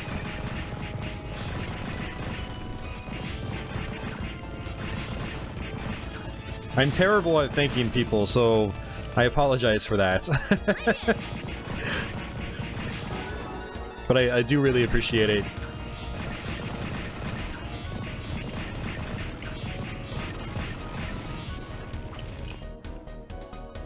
And I hope you guys enjoy the videos. I hope you guys enjoy the streams.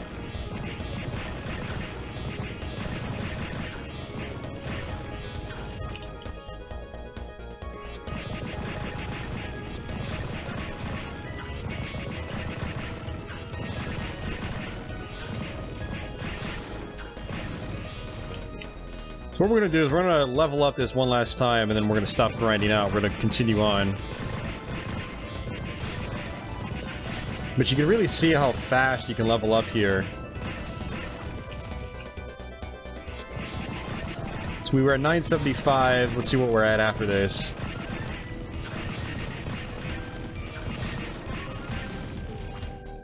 Yeah, so we got 500 experience points for that. Yeah, exactly, Sleeves. I feel the exact same way. Like, this was designed specifically for the grind.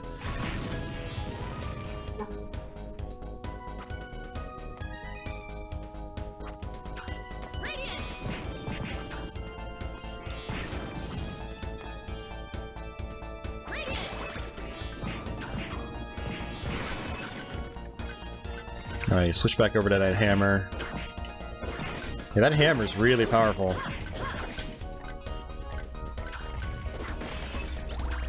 Now I see the appeal of it. Like, I get it. That's what's great about playing these games with you guys hanging out with me, is because I'm more likely to try out different things, whereas if I just play a game by myself, I don't experiment all that much.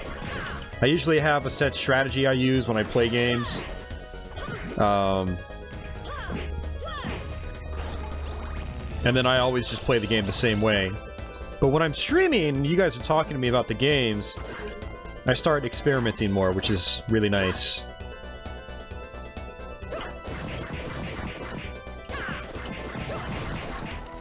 Interesting, so this will even attack down below a little bit. It's got a large hitbox.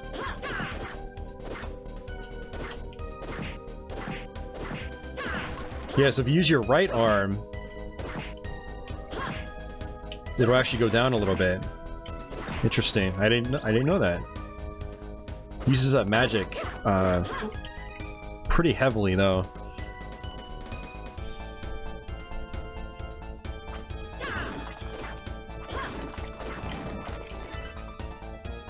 Alright, is this where the safe spot is? Hold on a second.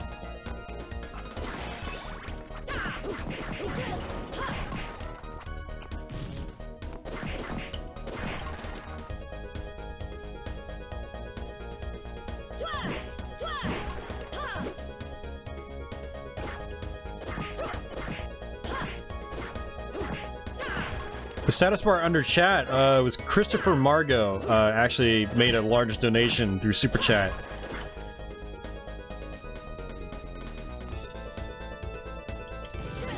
Oh, this could be a problem.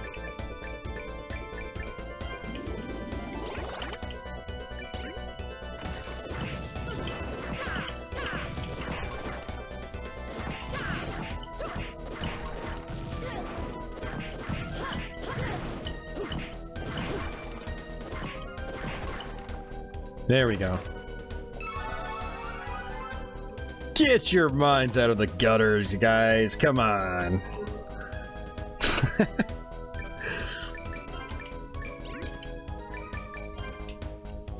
I'm just kind of wasting my items now. I'm gonna switch back over to Illuminato.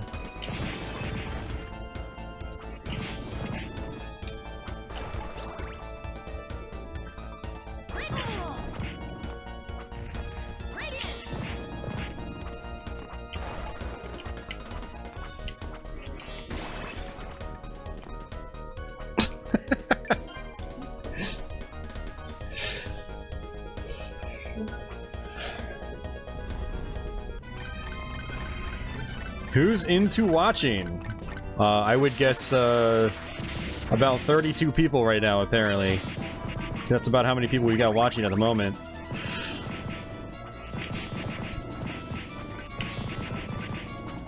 So to all the lurkers out there, we hope you're enjoying the stream. And feel free to jump into the chat. It's one of the fun things about doing these live streams is I get to talk to you guys live on the spot.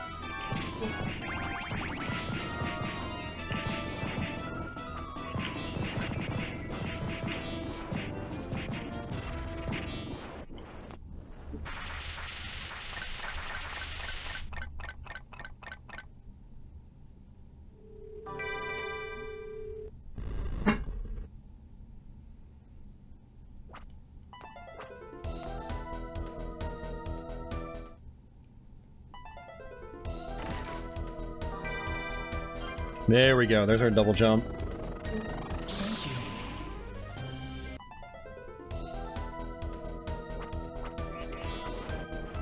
Alright, so one of the great things about this guy we just rescued is if you complete his quests, you can buy records in the shop, or he makes records available for sale in the shop, which allows you to change the backing tune, and all the tunes are 8-bit renditions, 8-bit style renditions of the original Castlevania soundtrack. Pretty much the entire soundtrack, which is kind of cool. I think it would have been awesome if they included other Castlevania music too, like Castlevania 2 and 3.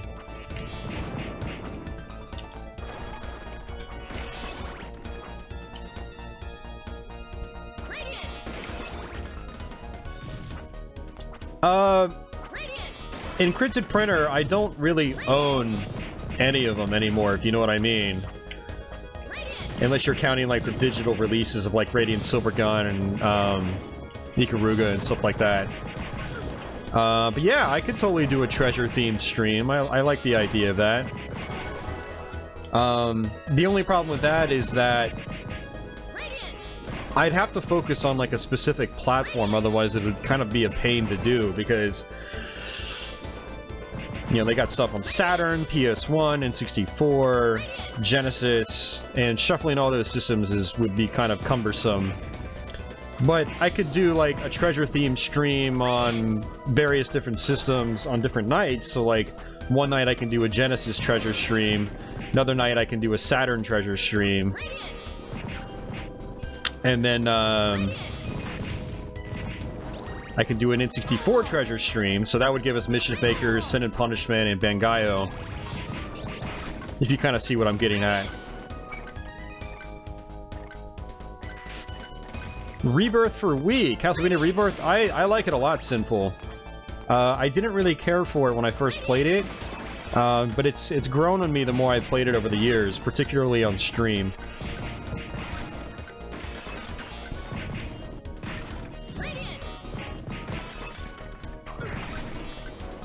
What's your favorite GBA or DS Castlevania game? I just purchased a DS. You want to buy a Castlevania game? I personally, Order of Ecclesia is my favorite. It's the least confusing of the bunch. It's, I think, the most fluid in terms of gameplay. I think it's got the most enjoyable story and the most enjoyable soundtrack. But Dawn of Sorrow is a must-play as well. As far as Game Boy Advance, Area of Sorrow is definitely the best. It's, but I think Circle of the Moon's fantastic as well, but just in a totally different kind of way.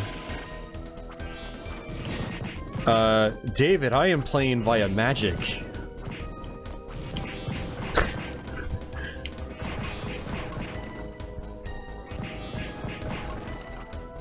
Yeah, Mischief Maker did get a lot of requests. It's definitely something I want to eventually try to tackle, because I've never actually finished that game.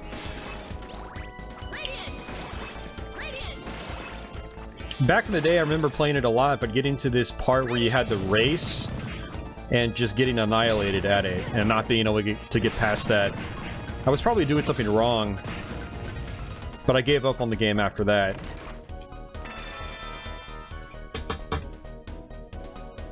Yeah, Tony, they made Mischief Makers, they made Sin and Punishment, and Bangayo. The latter two were Japanese only.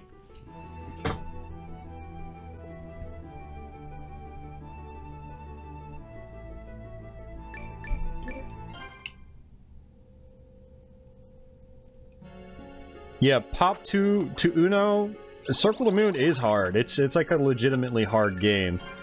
That's also one of the things I like about the game, is that it is challenging. And, you know, the more I play games as I get older, thanks to streaming and this YouTube channel, is that a higher difficulty curve or higher challenge is usually a good thing for me. Welcome. Welcome. Hey, want to buy something?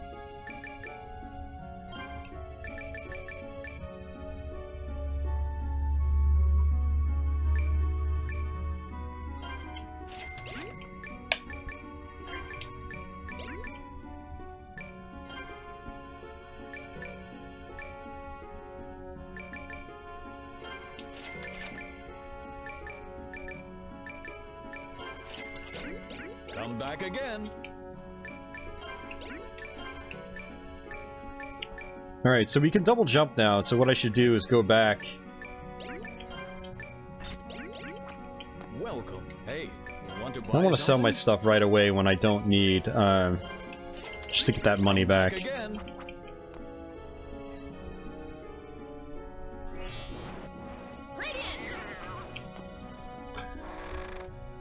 Let's see.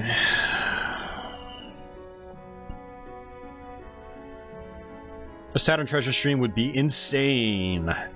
Yeah, it'll definitely happen. I mean, the Saturn is where I played most of my treasure games. The Radiant Silvergun is my favorite shmup of all time. I actually have the soundtrack right next to me, staring at me. Let's see. Guardian Heroes was one of my most played Saturn games. I did play a lot of Silhouette Mirage as well. And since I have the pseudo Saturn, I can actually play those games without having to shell out the money for them. But yeah, that'll definitely happen. Absolutely.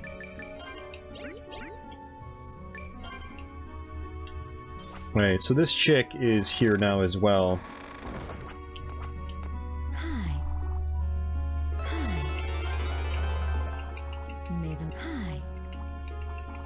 May the light go with you.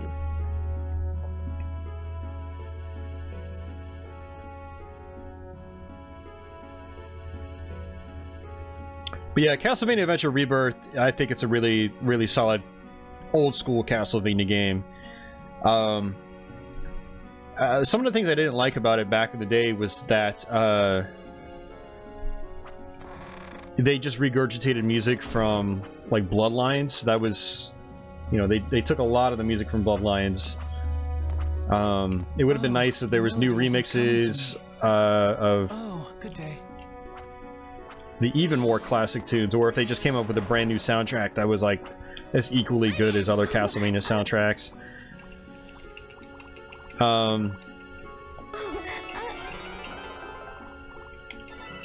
remember not really caring for the graphic style much back when it came out, but now that when I look at it, I'm like, oh, this is a pretty good looking game. I dig it. And it's a good challenge too, especially if you put it on a hard mode. Castlevania Adventure Rebirth gets kind of crazy. It's one of the only Castlevania games I can think of where they actually remove or add obstacles based on the difficulty level. So like in Adventure Rebirth, there's parts where there's a floor, but on hard mode there is no floor. You've got to jump on platforms, and it's actually kind of interesting.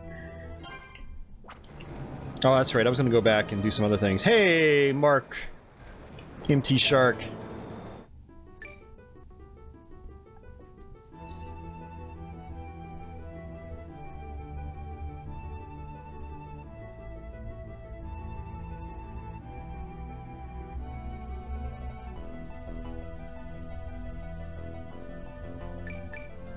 Right, so let's go back.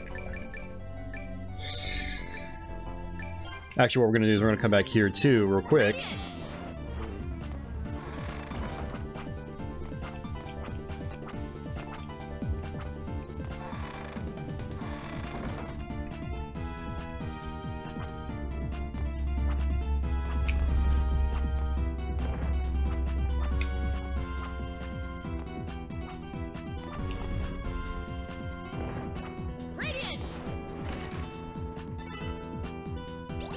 So there's one of the records, so what I can do is actually use it.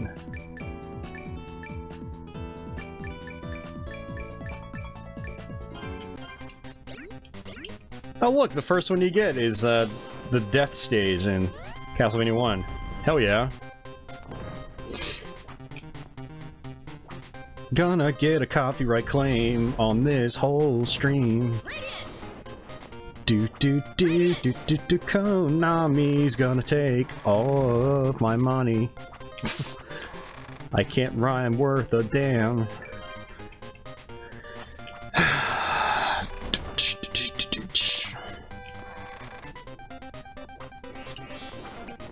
I can make an ad pop up, Georgia, if you really want. I do have that option, but I never use it during these streams on YouTube.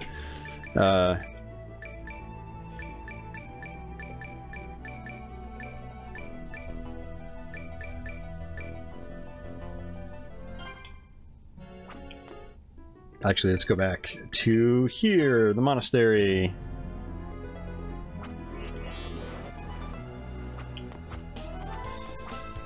Andy, Virgin Games published it. You gotta differentiate the publisher from the developer.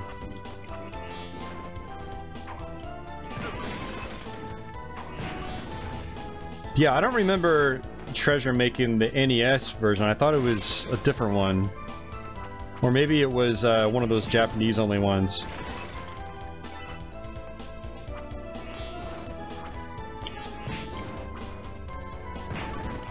I forgot, where do I want to go here? That's right, straight up.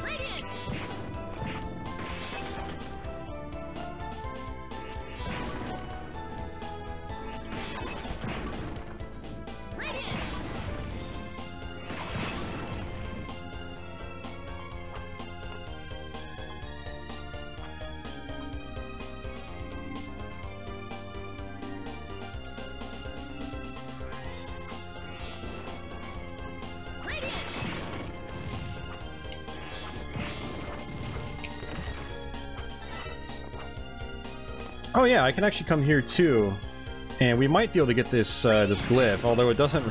It's not very useful. Let's see.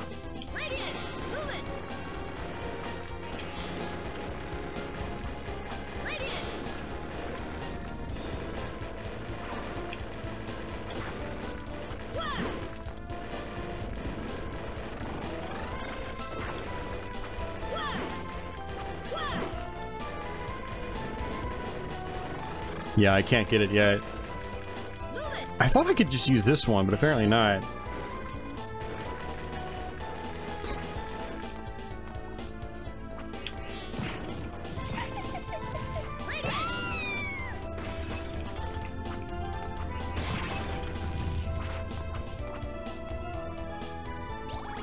Okay, yeah, Deadly, that's the one I was thinking of. Thanks for clarifying that, man. Alright, we're just gonna go ahead and use the magical tickets to get out of here. And then we're gonna come back to the not the lighthouse, but the prison, because there's one of the guys we have to rescue up here.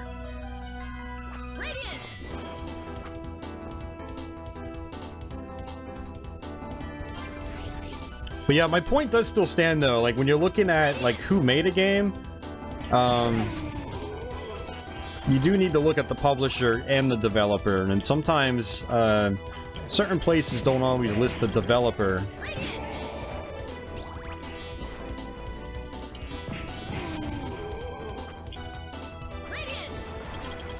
Yeah, Treasure has been known to do a lot of games for other companies. You know, lots of licenses and stuff like that, along with their, you know, their original IPs. You know, like they did the Astro Boy game for Sega on Game Boy Advance, and obviously there's that McDonald's game on Genesis, or Mega Drive, I should say.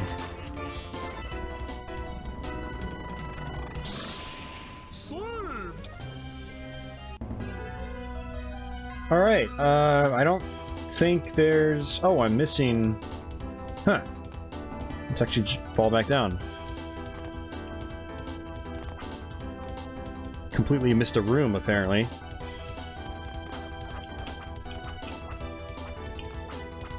Hey, Zerto.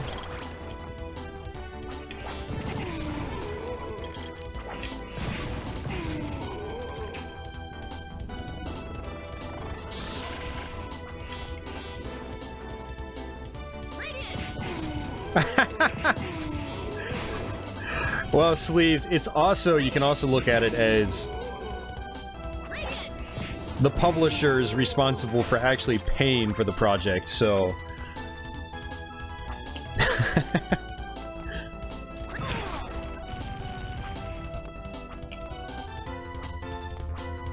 Oh yeah, absolutely simple. Yeah.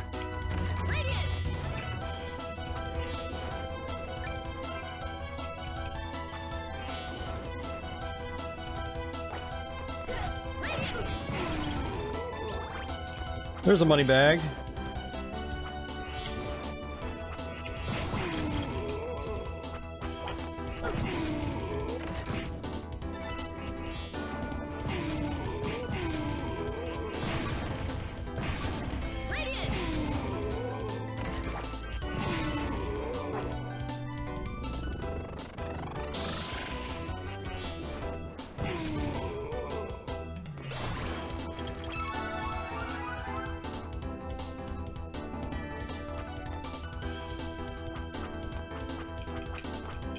Alright, so let's go ahead and use another magical ticket.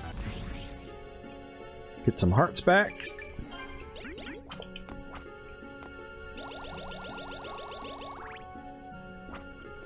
Hey, thanks, Major Havoc. Sleep well, man.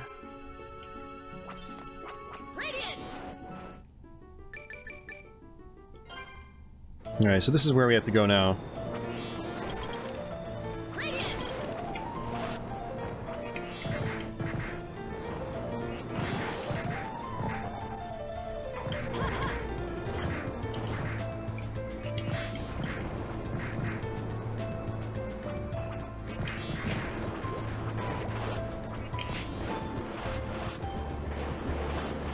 Actually, I need to go back.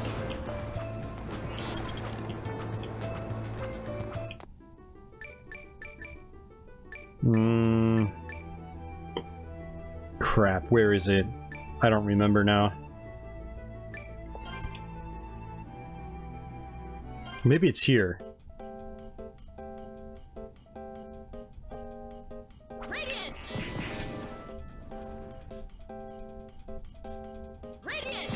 Genesis flashcards, $150 is the top model. The lowest model is only $50. And those are the models I have, actually. And they're excellent. Even the lowest models are fantastic. Yeah, so no, you don't have to pay $150 for a flashcard. It's just there's varying models, and if you want the highest level of compatibility and extra perks,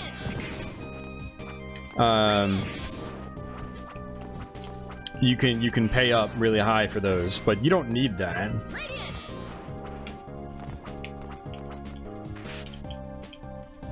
But like the highest version of the EverDrive on the Genesis or Mega Drive, it has a lot of perks.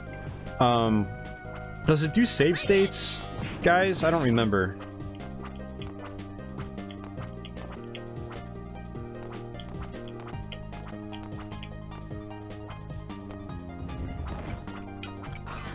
Alright, so I think the cave troll is going to be here, and he's really, really powerful.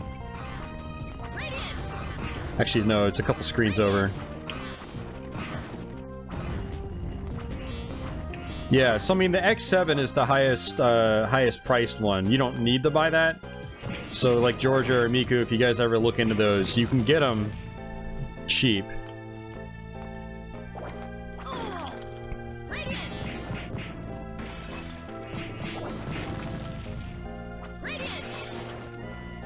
Yeah, so if you guys go to the Crick's website, or just search for EverDrive on Google or any search engine, you'll find his website, and he's actually got charts that list the differences between each of his tiers of EverDrive models. Okay, yeah, save states is pretty huge, though. Like, for someone like me that is always practicing games for Let's Plays, save states are really, really good.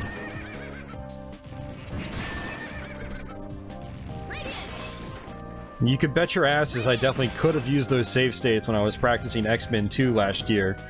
That would have saved a lot of frustration. Okay, so I wanted to come here for this guy's glyph. It's a really awesome glyph. And what we're going to do is we're going to go back to that hammer glyph, because I don't think we're going to need the hammer glyph anymore now. So we're going to use Ignis. It's not going to do anything against him, because he's a fire guy, so...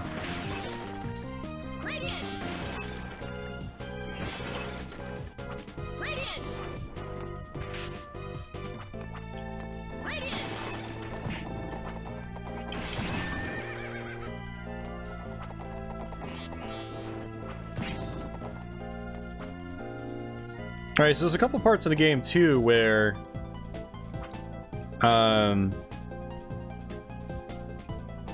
there's some tricky sections in order to get other glyphs. I'm going to try to propel myself back a little bit, but not too far.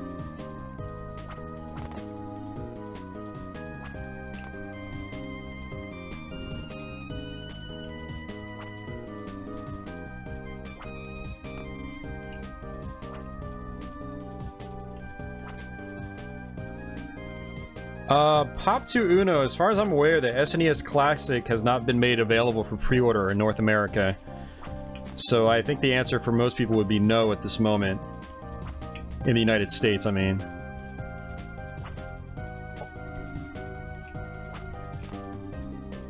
The PSP is region-free, yeah.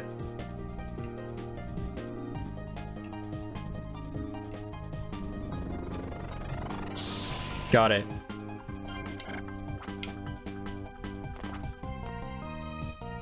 There's an enhanced version of Nemesis 2 for PSP, Salamander Collection.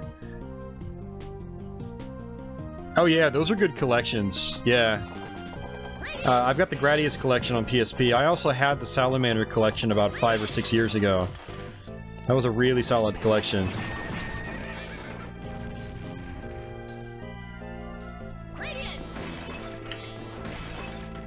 I'd love to get the original Darius Burst on PSP as well, and see how that plays.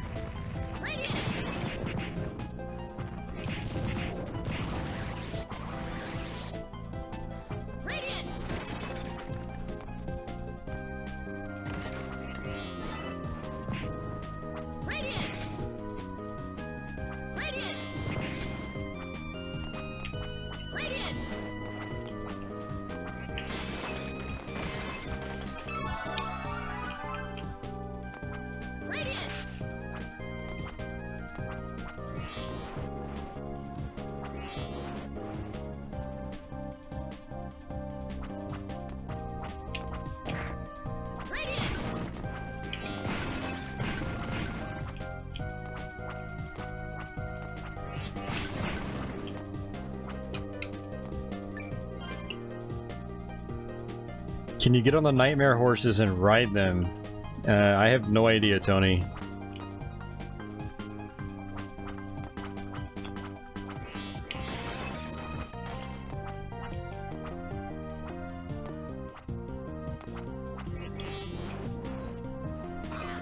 Yeah, well, you know what's funny, Sleeves, is that those demons actually look worse in this game than they do in, like, Dawn of Sorrow or Portrait of Ruin.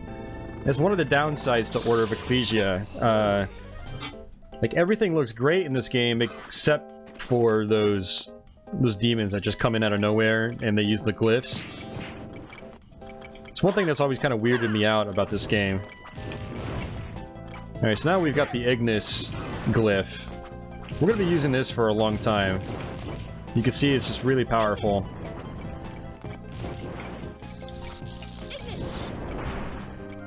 Those cave trolls can wreck you insanely fast. Even later on in the game when you're at a much higher level. So you have to be really careful with those guys. So the great thing about the Ignis is that you can get up and do what's called point blanking.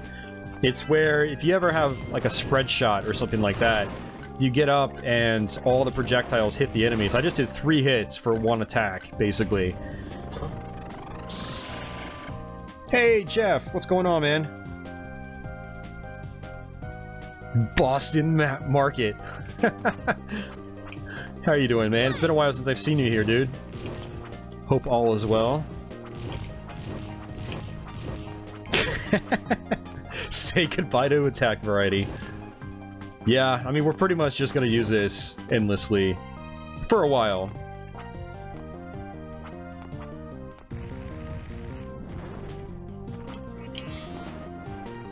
Honestly, I don't even really need to come down here. There's not... It's just, you know, some chests and things like that. Nothing too important.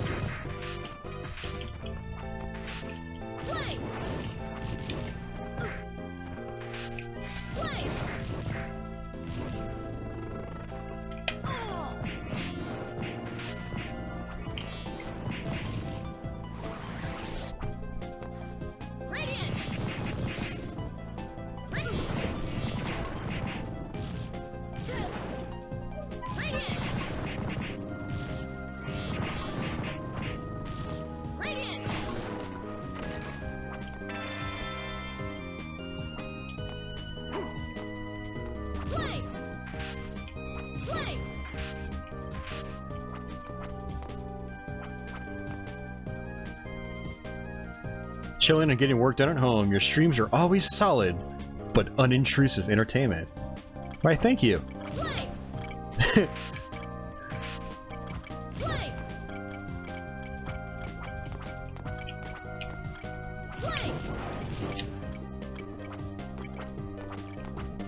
Flames.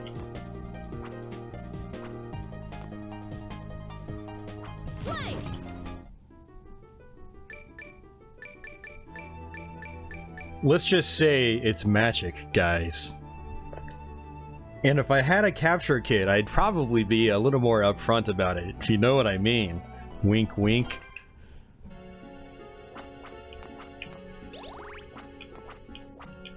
But I also just built a beast of a computer that can handle certain types of emulation a lot better than before.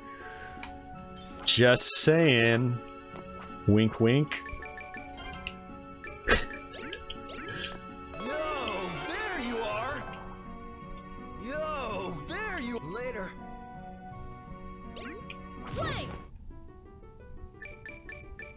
Alright, so let's go back to this place. So I wanted to go back and get Ignis because it's really good for enemies here.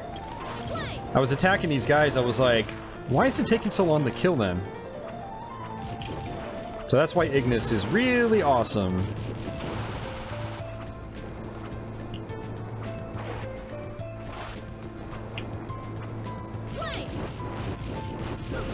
Ah! These guys will poison you, which kind of sucks. I should have bought some more anti-venom. Capture kit confirmed.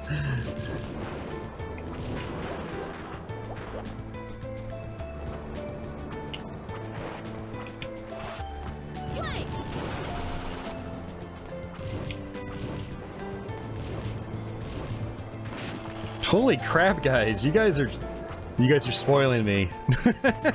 You guys are seriously spoiling the hell out of me. Reality Studio, thanks so much, man. And good to see you, dude.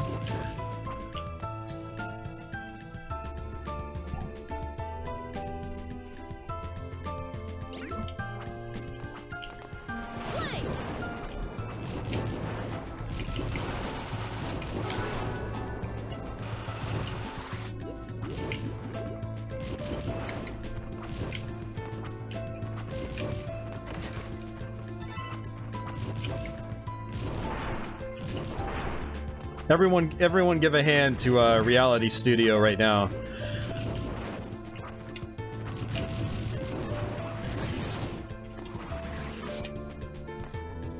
So I think those guys will also use glyphs that I can try to steal, but I don't know, these water guys, I feel like they're not as useful.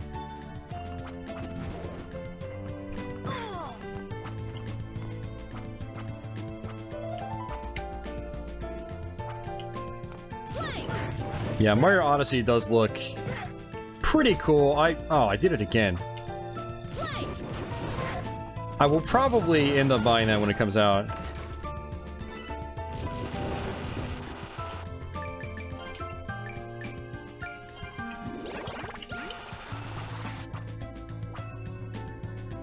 There you go, guys. Hell yeah, that's what I'm talking about.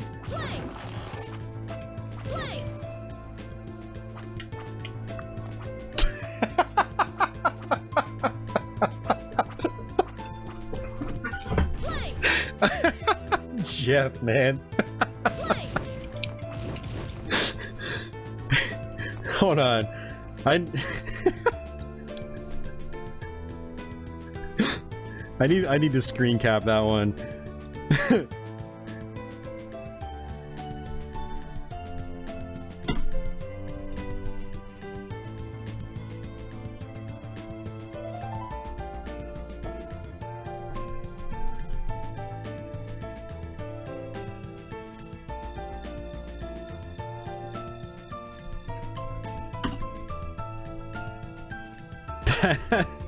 Thank you, Jeff. Hey, right on, Reality. That's good to know, because, you know, if I don't see people in here, like, talking, I don't actually really know who watches these streams. I know a lot of people watch them on the archives. They usually get pretty good view counts on the archives. But they don't get a lot of comments, so I don't actually know which of you guys are actually watching. So it's good to hear you guys popping in and let me know that you find some kind of value in these streams. And so I'm glad you guys enjoy them. I'm glad you guys find some kind of use for them, even if it's after the fact on the archive. Alright, so we're gonna go back to the axe. But Jeff, thank you so much, dude. Like I said, you guys are spoiling the hell out of me tonight.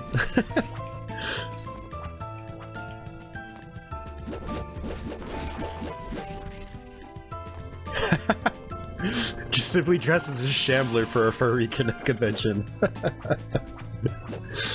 If I ever go to some weird convention like that, I will do just that, so no one knows who I am. They'll just see a big-ass shambler running around.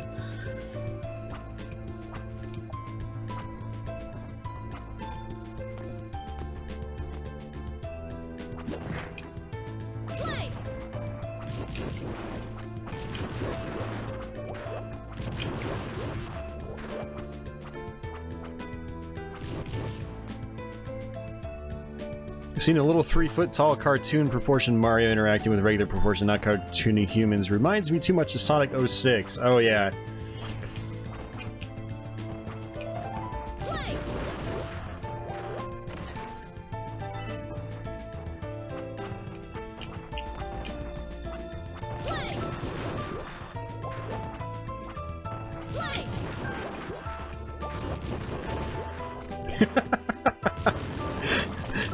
Did you see that video, Wayne?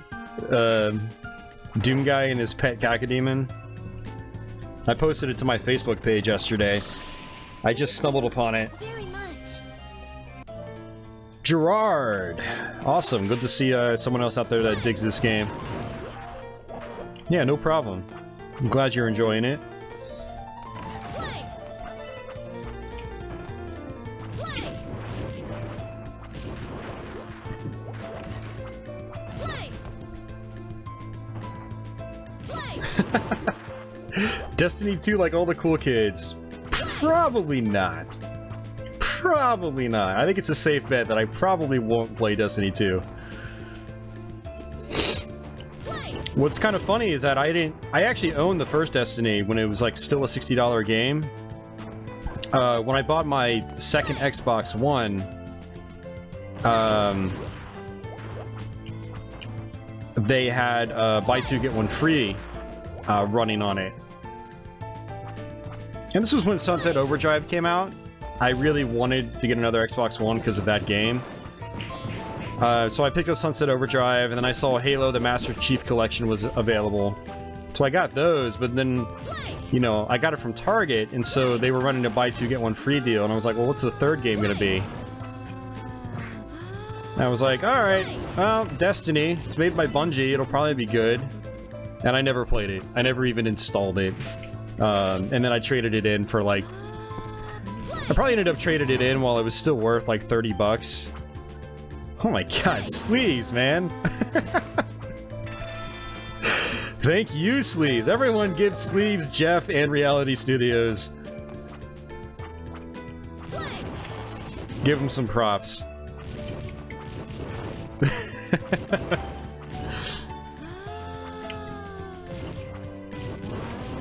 And we can't forget Brian Sprout or Christopher Margot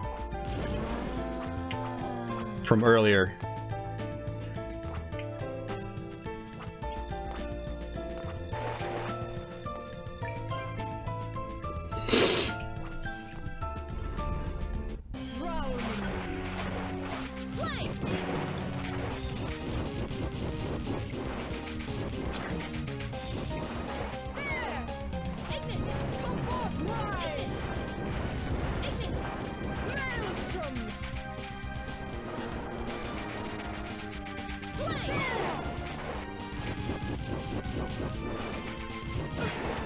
So, apparently, if you beat these bosses without taking damage, you get medals.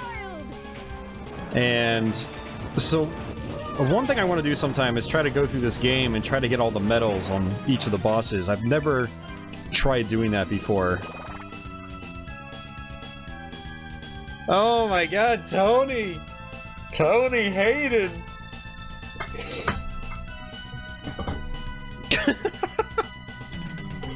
Tony is loving the Castlevania streams.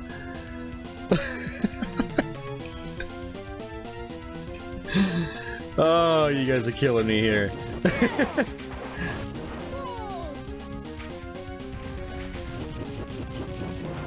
Alright, lady, please die.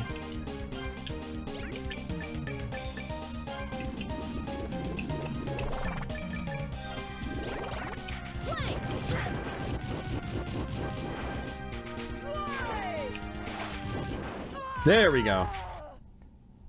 I don't think I'm as high of a level as I was when I first got here. Because that took a lot longer to take her out.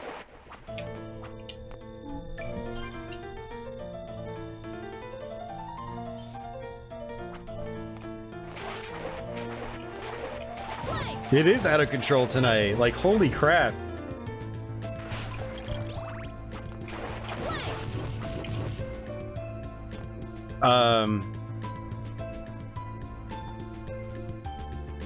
I think Shinoa is drowning in donations.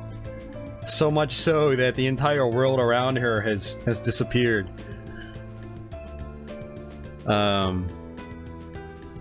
Let's go back this way. Okay, that's more like it. That was really, really weird.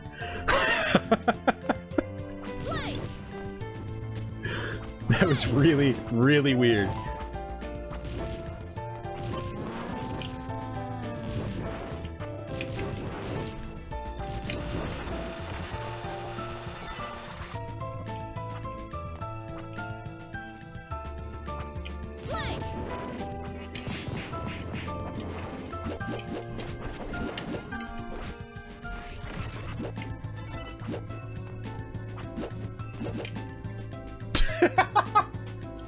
Georgia! Oh, you guys. Georgia says, yeah, thanks for all the Thursday night streams. I enjoy being here every week. And I enjoy having you here, Georgia. We always have good conversations, and you are great to have as a guest here on my stream. And I really appreciate it.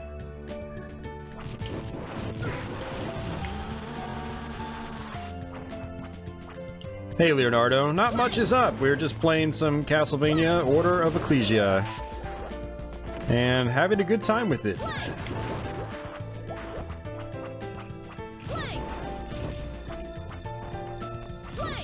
I'm gonna have to have a whole separate donation section in my next Let's Play. Because all of you guys have supported me through Super Chat. That's absolutely insane.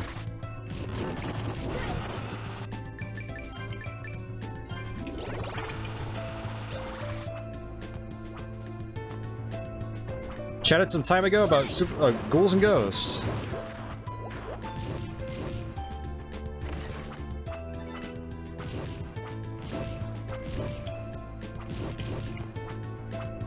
Yeah, we're a lot of us here are definitely ghouls and ghosts fans.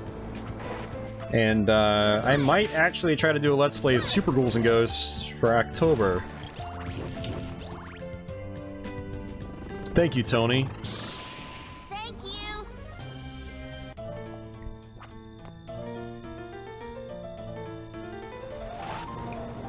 Flames. Do I still plan on playing through Ghosts and Goblins on PSP?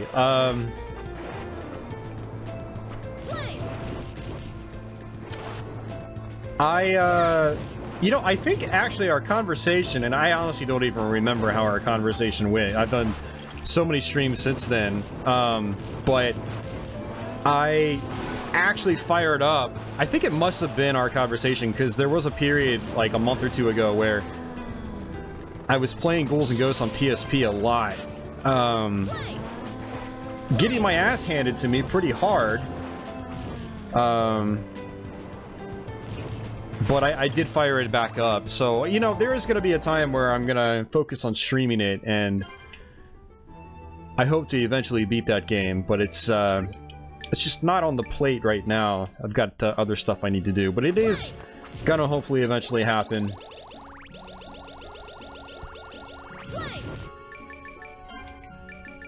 Alright, so Yugen and Monica, let's go ahead and get those.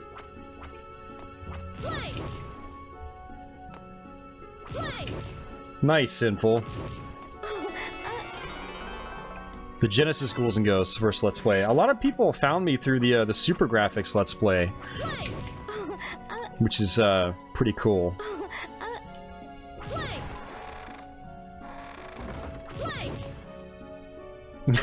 Meow all you want, Miku. I appreciate it.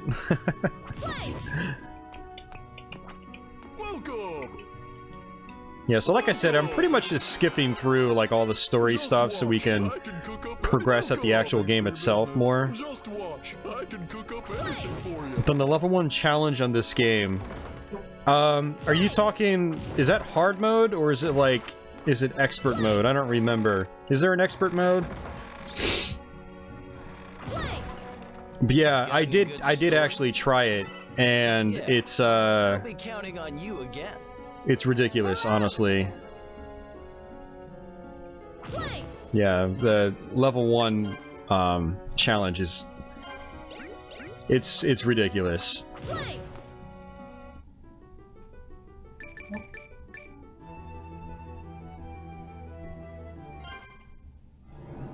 Ooh, Georgia wandered onto my Quake playthrough. Very nice. I love it when people find my channel through like Doom or Quake, but then they stick around for the other stuff. Because not everyone's into like, you know, the traditional retro games. Some people are just into like old PC games or first-person shooters. So it's great to see you guys stick around after seeing my Quake stuff. Quake is one of my favorite games of all time.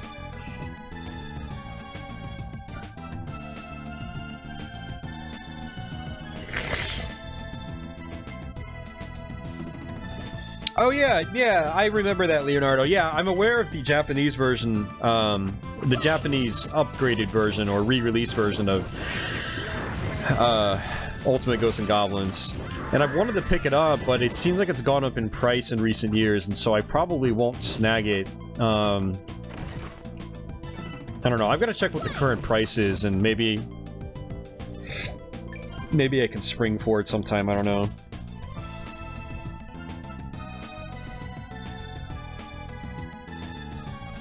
Hard mode allows you to choose a level limit, either 1 or 50. Okay. Deadly Gaming says, "These streams are the bomb." Actually, he probably said it in an Arnold voice. Deadly does a really good Arnold voice. I'm a little scared to know what those 4 games are, Andy Author.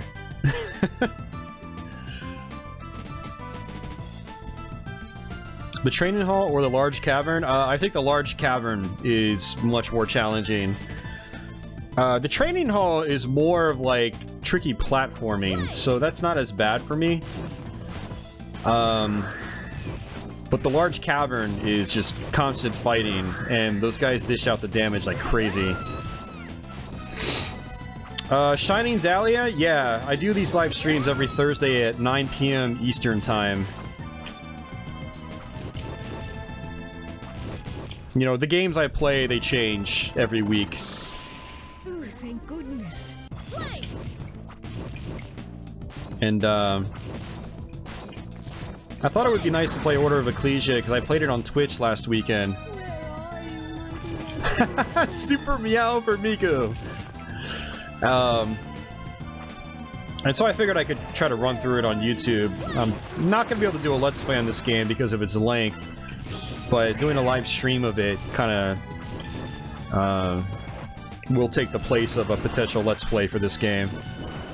Hagane, Holy Diver, Undead Lion, and Bionic Commando. Bionic Commando? Really? Yeah, Bionic Commando is a game that I want to eventually complete. I've never finished it.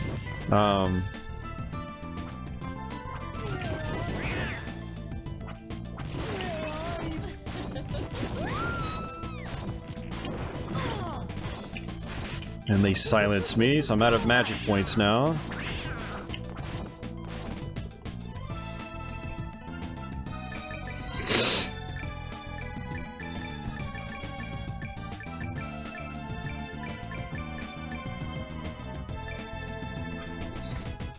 You know what I'm gonna do, Andy? Let me, add those to my Let's Play list. I've actually got a couple of those on. I think I've got Hagane, Holy Diver, and Undead Lion on there. Let me... Yeah, I've got them on there.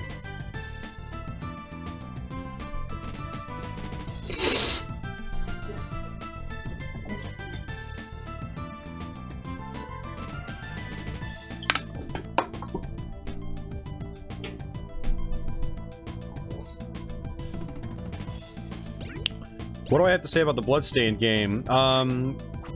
I am backing it. Or I should say I did back it, enough to where when it comes out I'll get a copy of it. I'm looking forward to it.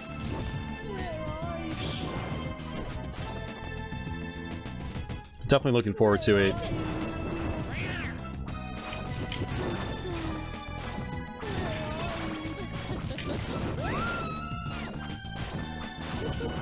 Oh, that's right, you can't get up there yet. You have to go the long way.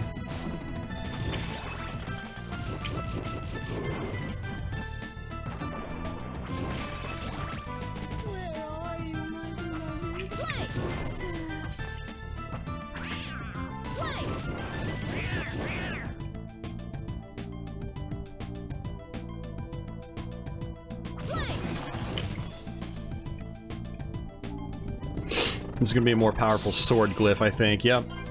There we go. And let's see what else we've got here. We got the axe.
Alright, sorry guys, I'm just focusing here.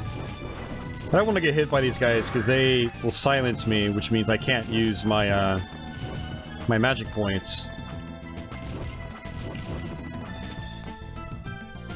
There we go. Yeah, the fire glyph is amazing in this game. Bloodstained looks very promising, although I really wish they'd gone with sprites rather than models. I understand why they went that way, yeah. Yeah, same here. I wish they went with a two-dimensional hand-drawn style route. The early visuals that they showed off looked like they were sort of going that route, or like a hybrid of that route. But apparently they're not anymore, so... Bionic Commando on the NES is legendary. I beat that game several times, and also beat Bionic Commando Rearmed for the Xbox Live Arcade, which is also badass.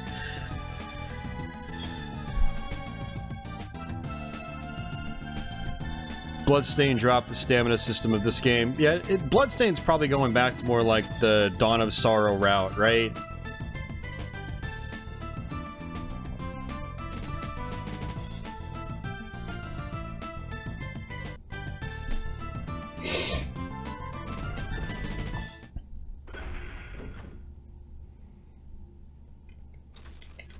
Yeah, Bionic Commando is one of those NES games I didn't play a lot as a kid. I did have it in the collection multiple times as an adult, but put very little time into.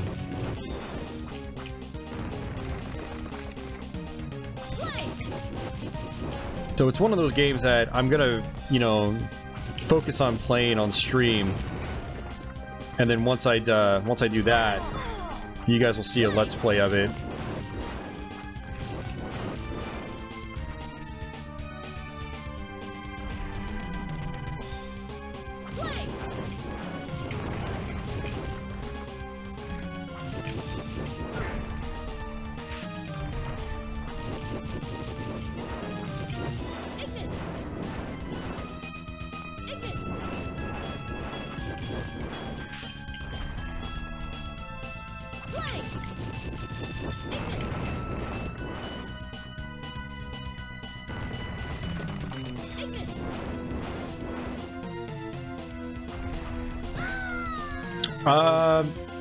Yeah, basically. I'm gonna look at it as a Castlevania game, even though it's technically not a Castlevania game. I think it was actually the first time we died.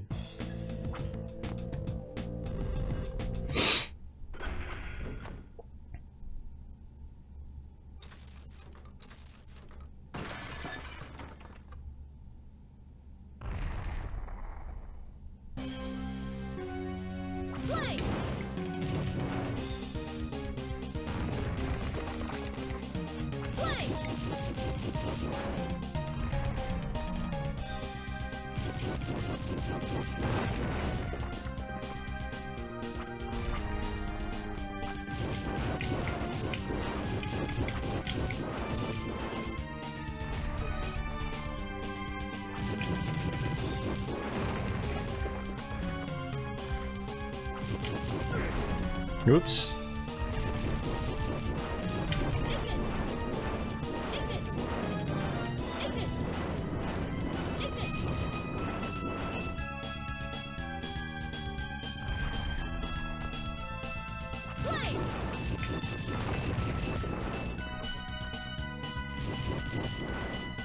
Oops. Oh, that's not good. I forgot he could do that.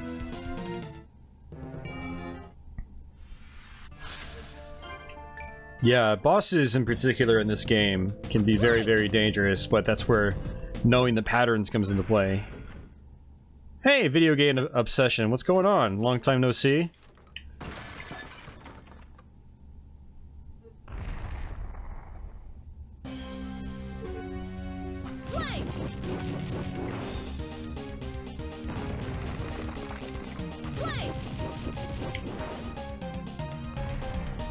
Yeah, this boss actually isn't very hard at all, especially with Ignis here. But, you know, and that's how some of the bosses are in this game. They're not very challenging, but if they touch you, they can wreck you very, very quickly. And in certain cases, this guy apparently has a instant kill, so...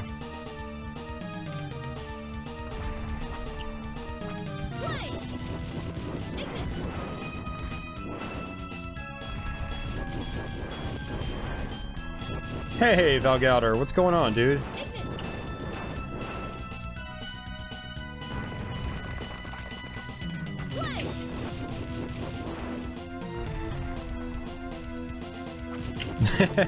Well, right on, video game obsession. Thanks for stopping in.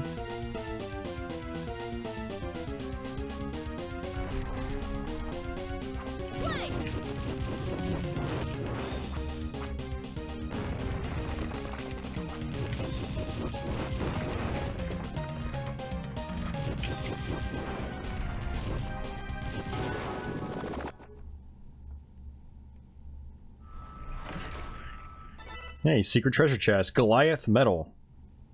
Oh! I didn't...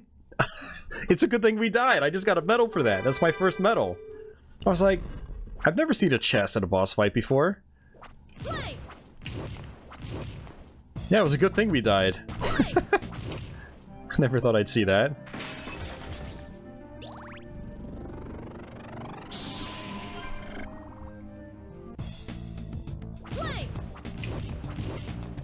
How would I compare the 3DS Castlevania games?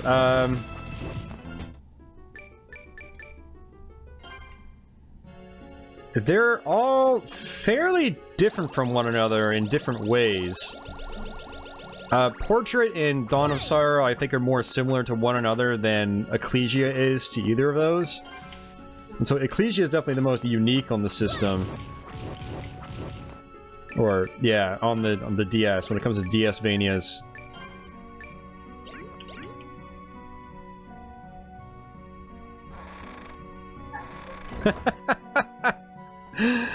Yeah, well, rank them. Well, it would be Ecclesia first, Dawn second, and it's a close second, depending on, like, the kind of mood you're in. Hey, but I do think Ecclesia is the better balanced game overall. You know, more consistent soundtrack, more consistent gameplay, better flow, stuff like that. Less confusing. That's the big thing. And then Portrait of Ruin would definitely be a distant third for me. It was by far my least favorite. There's a lot of padding in Portrait of Ruin, unfortunately. Unnecessary padding.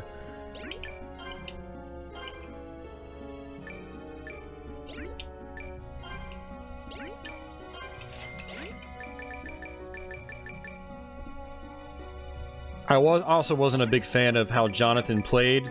He was very slow, lots of heavy weapons, and it's not a playstyle I ever really enjoyed in my Metroidvanias.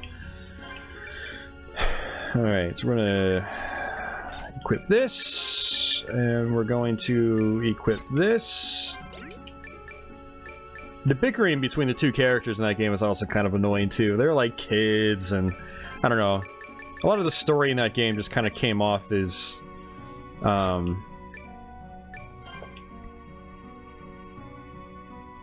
don't know, definitely not my favorite. So, I mean, I'll definitely be playing through that game on stream sometime, but it's my least favorite of the DS ones.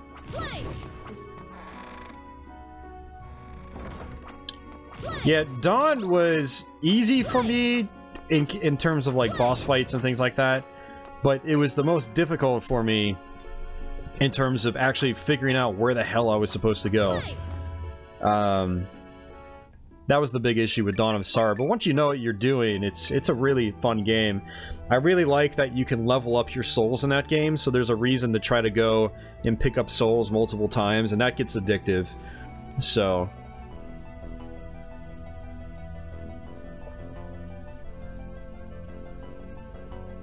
will I do a Let's Play of Bionic Commando on NES? Yeah, I mean, when I finally beat the game. I've never finished the game before, so...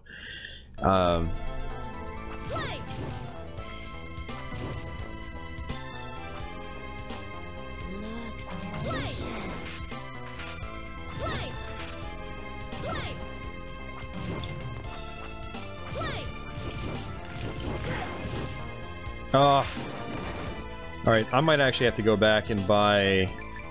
Yeah, I'm gonna have to. Crap. Alright, well, let's just use a magical ticket.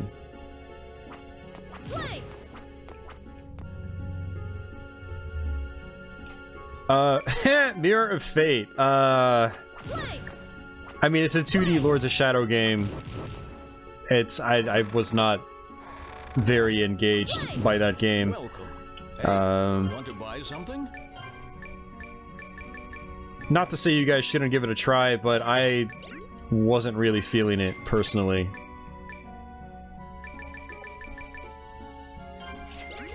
Come back again. Flames!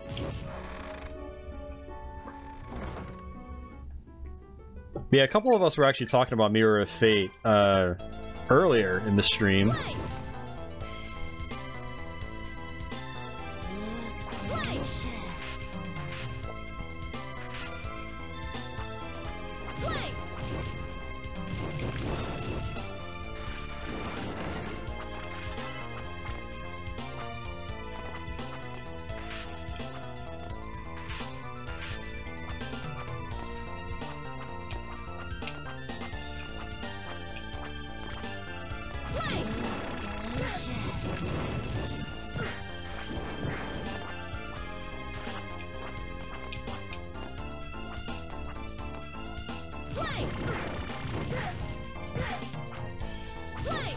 Yeah, Deadly, same here, man. When I watched it at the beginning, I was like, what is this about? And then I realized that, it was Lisa, who, you know, Dracula's wife. I was like, oh, this makes sense now. Okay.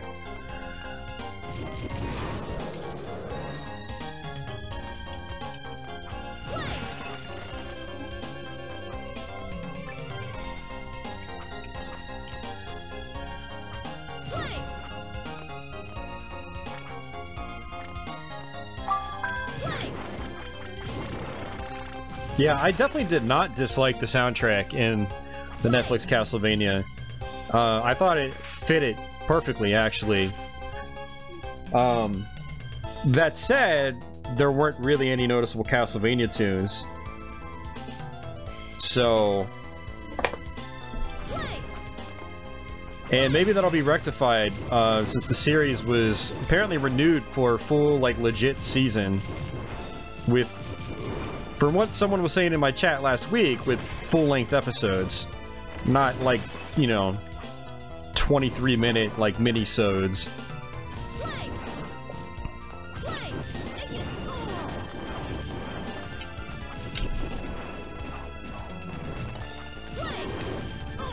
Yeah, I thought the music was fine for the types of scenes that were happening.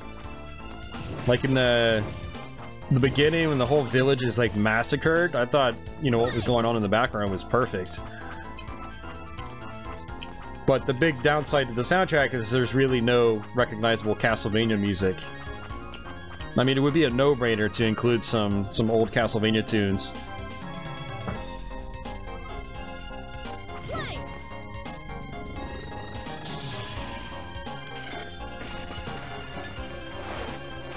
Yeah, something to keep in mind for the Castlevania Netflix series is that, it was basically, from what I could tell, it was basically an hour-long movie, chopped into 4 episodes, that's all. Like, it would have just flowed fine as a single, like, a standalone movie, but they chopped it up into 4 episodes.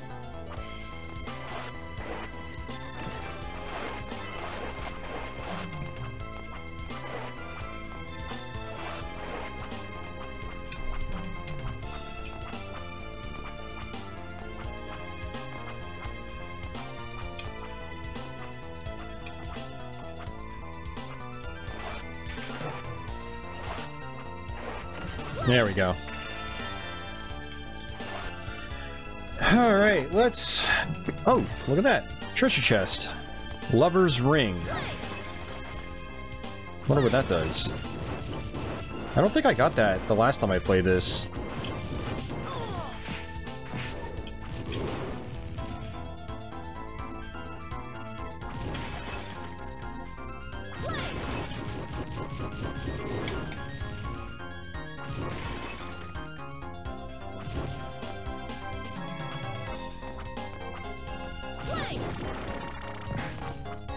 Yeah, so we're just gonna come back and save it.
Does that D-pad press up in-game bother you guys? No, it doesn't bother me at all.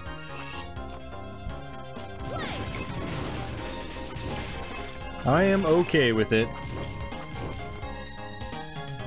Nom 1975 on the Neo Geo is a great game, very much like Dynamite Duke in the arcade. Yeah, Nom 1975 is one of those games I want to learn as well.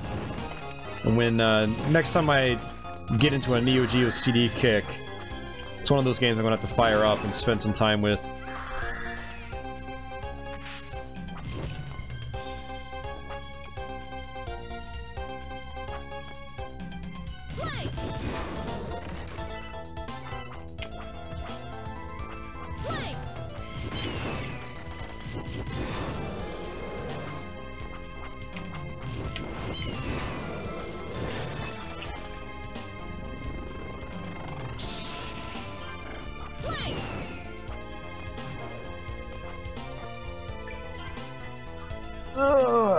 Magnus bothers you in this game. Bosses with the Magnus glyph.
Increases hearts acquired.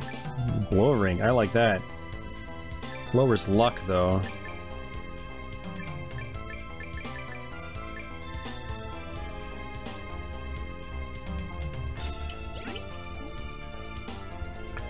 Let's see.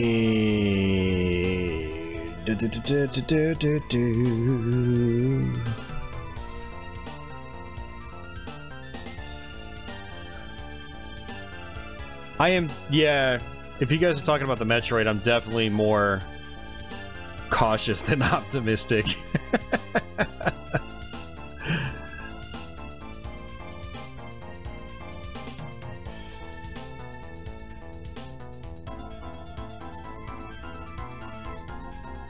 Yeah, definitely more cautious than optimistic. Hey, see ya, Mark, MT Shark, take care, man.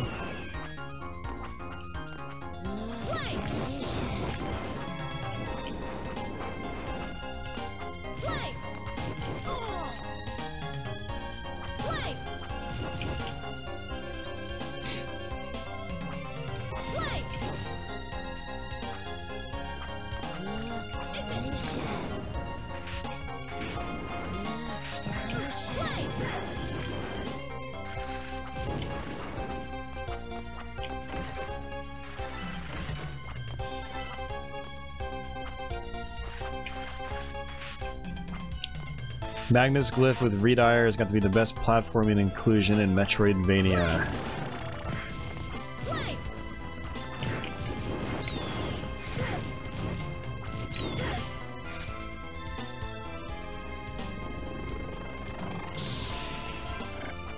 Okay, so this is actually a glyph we need for one of the quests.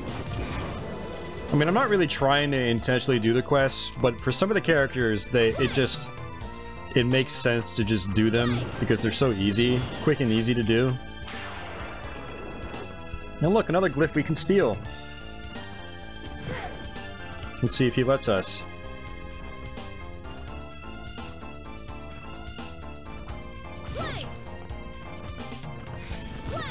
Oh, come on. Shoot.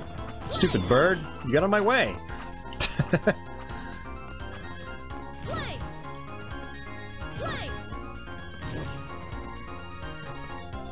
There you go.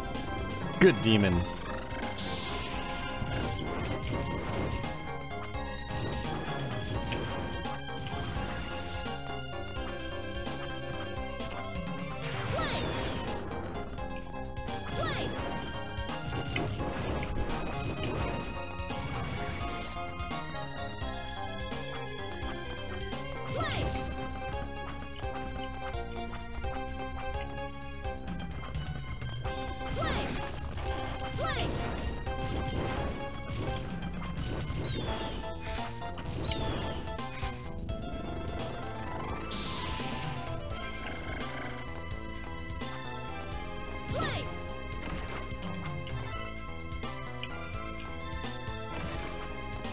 Hey, Bossum Burf, how you doing?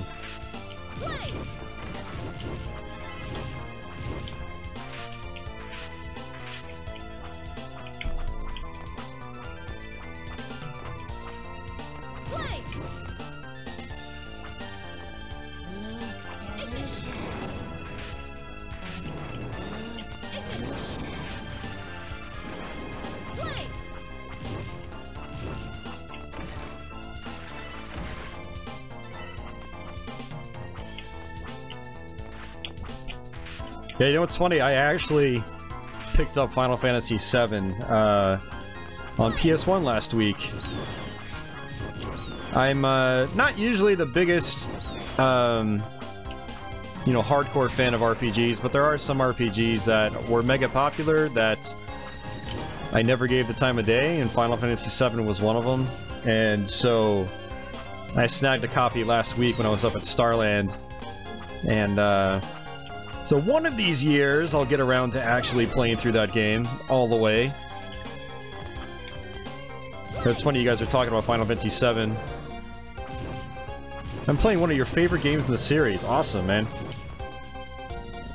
Yeah, I think a lot of us here are big fans of this game. So you have stopped into the right stream.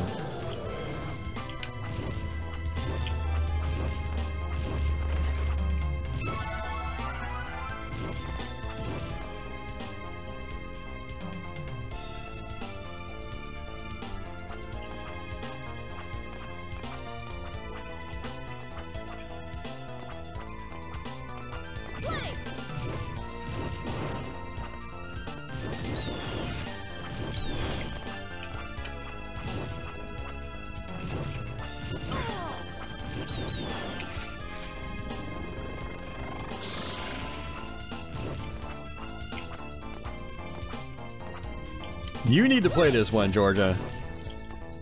You need to get on that. Alright. Let's see what we got here. Gonna get our hearts back. Will I be streaming it? Yeah, if I stream it, it'll be on Twitch, though. It probably won't be here. Because that game is, from what I understand, it's a super long game. Like, this game I can at least finish in, like, you know, probably 2 sittings on stream, but something like Final Fantasy VII, nah, probably not. I did think of trying to tackle certain RPGs on my channel here as actual Let's Plays. When I thought about it, I was like, you know, that'll take forever. It's probably not worth the trouble. Not to say, like, I can't do an RPG stream on YouTube. I have done some RPG streams on Twitch. Like, I played through a little bit of Xenoblade Chronicles and played through a lot of the first Final Fantasy on NES.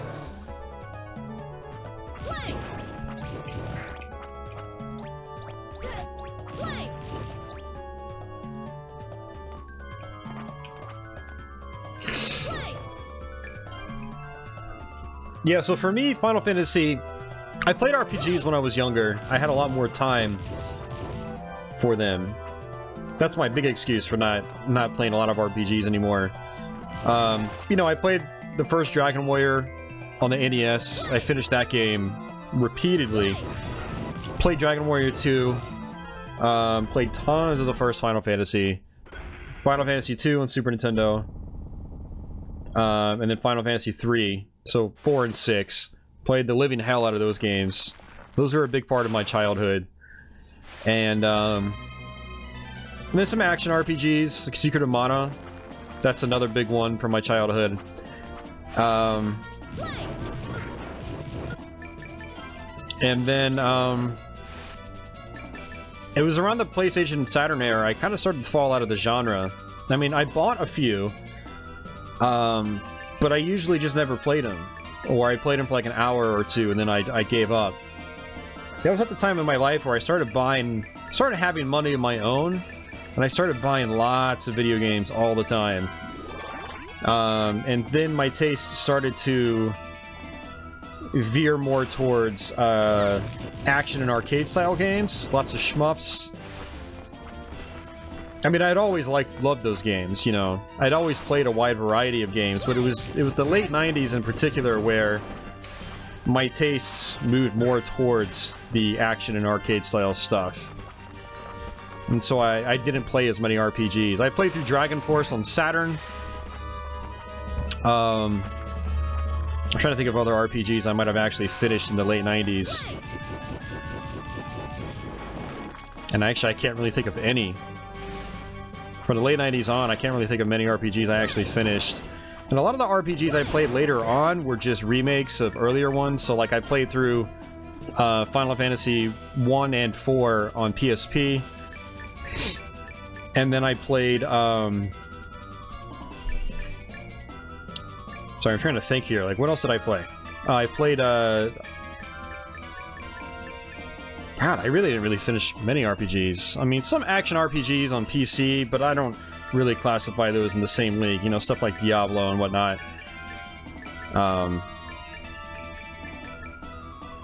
It wasn't until, like, Xenoblade Chronicles on the Wii that I really got sucked into a new RPG. Like, I clocked like 150 hours into that game. There's still a ton of stuff for me to do.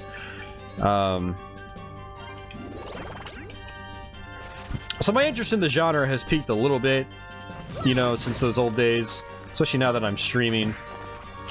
So I am looking forward to trying to revisit Final Fantasy VII. I'll probably do it on a Twitch stream. Oh, that's right, I beat Chrono Trigger for the first time. Probably about 4 or 5 years ago now. It was that first year when I was living at this apartment. So we moved out to this apartment in 2012. It was probably early 2013 when I finished Chrono Trigger for the first time.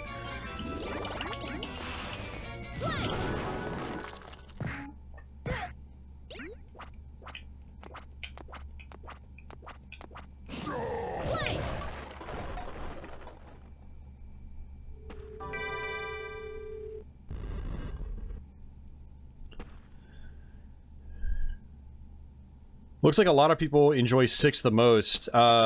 6 is definitely my favorite RPG. Well, actually, that's tough. Like, I mean, of all the old RPGs I played back in the day, 6 was by far my favorite. Now, I haven't revisited it in a long time, so I'm curious how it holds up. Yeah, really curious how it holds up. Yeah, Wayne, I did I did clock a ton of time in the Breath of the Wild, but that wasn't really like an RPG. It was more like, I don't know. I mean, it's got some of those elements, the modern JRPG elements, where they're all open world, but not all, but a lot of them are, you know, Xenoblade and whatnot. Yeah, Zelda was really fresh to me.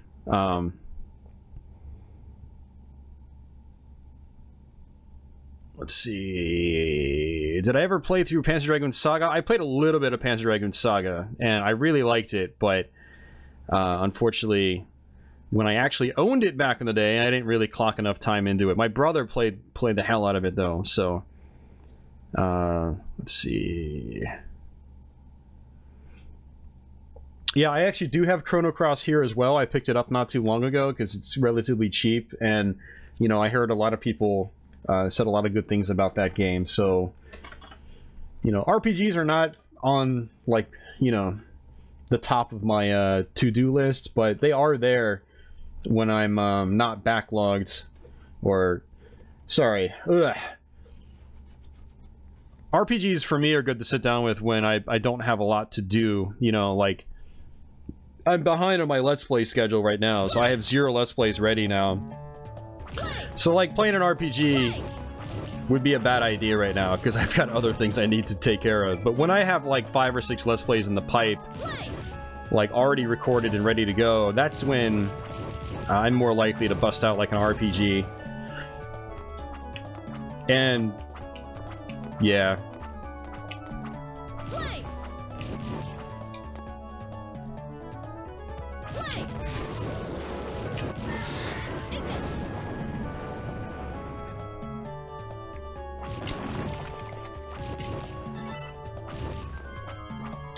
Yeah, the problem with Panzer Dragoon Saga, Valgauder, and you already know this, is that it might as well cost $1 million to purchase.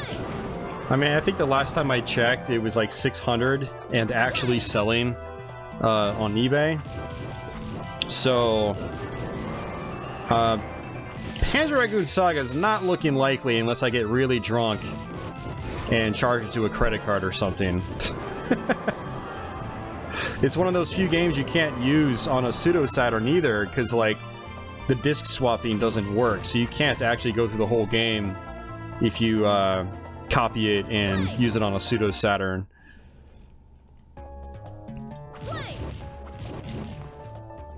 Alright, so we're gonna eventually come back. Well, actually, we might not come back here. One of the quests is to come back here, though, and draw a picture of that.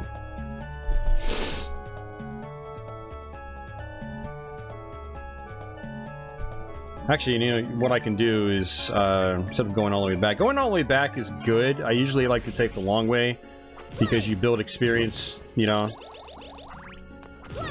Which especially helps, like, towards the end of the game at Dracula's Castle. Alright, the question is, do I have... I think I've got all the villagers now, yeah. Yeah, all of them. Okay, that's good, actually. That's really good. Hello. Hello. And that lady wants me to take all 30 crows. We're not going to do that right now. And I need to find her cat. We're not going to do that right now. Yeah, exactly. The Panzer Dragoon Saga is too highly praised, and there's too few copies out there. So, the price will definitely not come down. We might as well save or find this kid. He's like hiding in barrels. This is part 1 of his quest. His quests aren't really that valuable. I think he just gives you... Oh, you're timed. Okay, well I guess we'll just do it again.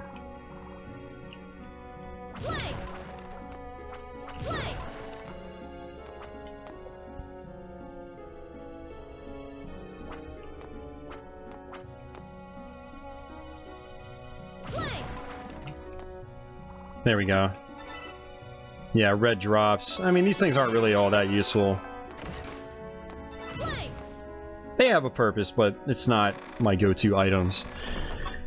Austin, have you already streamed Super Metroid? Would you do it at some point, divided in parts? Super Metroid, I did stream on Twitch. I will stream it again on YouTube. The idea with that, though, is they eventually do a full Let's Play on it. So... which is why I haven't streamed it yet on YouTube. I'm back again. Flames. Yeah, Super Metroid's one of those I can do in one sitting, especially if it's on a stream. Okay, so Oblivion Ridge. Oh, wait. That's where we went. Sorry, we need to go back. Flames.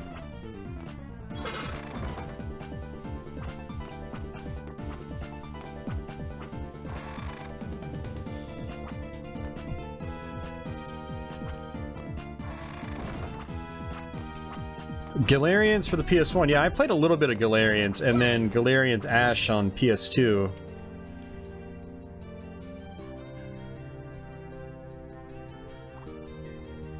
Flames.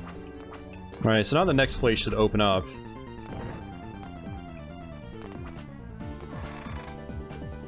Flames. It actually helps that I'm skipping through the story, because if you haven't played this game, I highly recommend doing it and experiencing the story for yourself.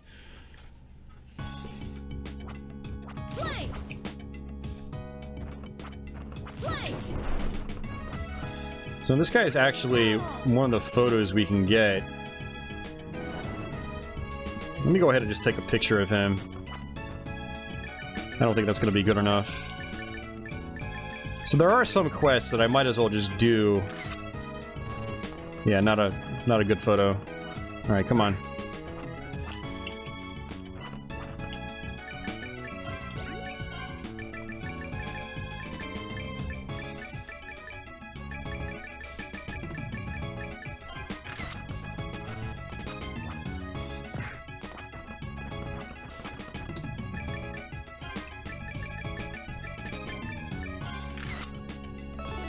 There we go.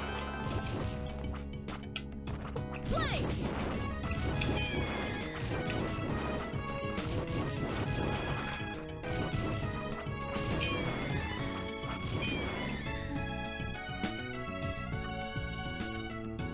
How late am I streaming tonight?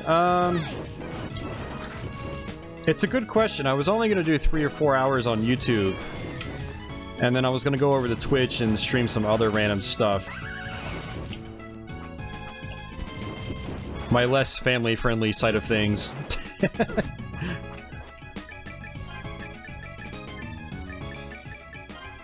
So I have a 6-pack of Steel Reserve waiting for me in the fridge. And some of you guys already know what that means.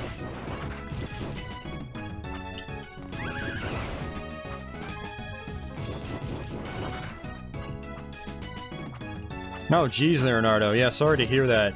Yeah, I mean, that makes total sense. I mean, I think a lot of us do the same thing. You know, kind of avoid things from certain periods based on certain experiences at the time.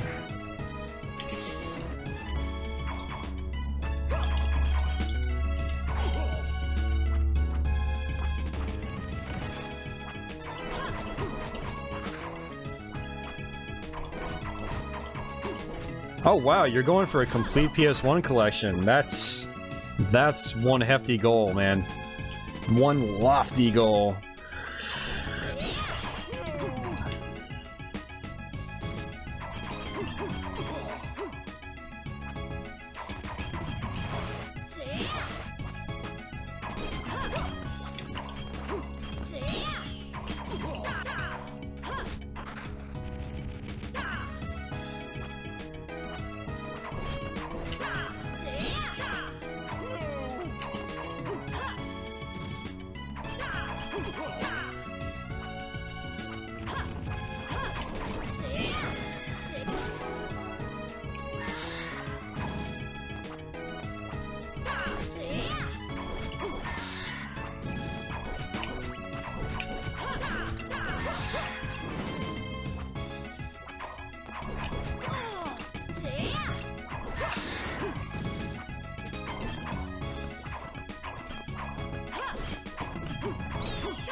Let's see. Ghost Trick on the DS. You never even heard of it. Yeah, Sleeves. This game is definitely a chatty game. Absolutely. And skipping through the story is letting me progress through it much faster. I mean, like I said, my previous save file took,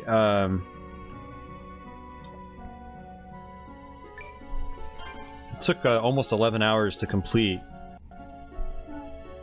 Granted, I was also doing, like, the side quests and things like that.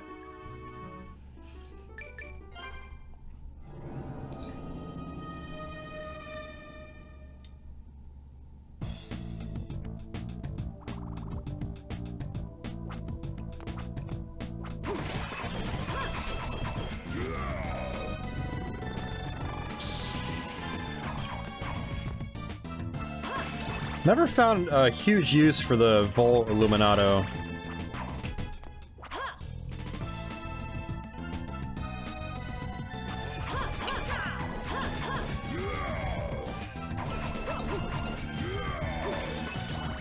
I don't think I want this. Yep.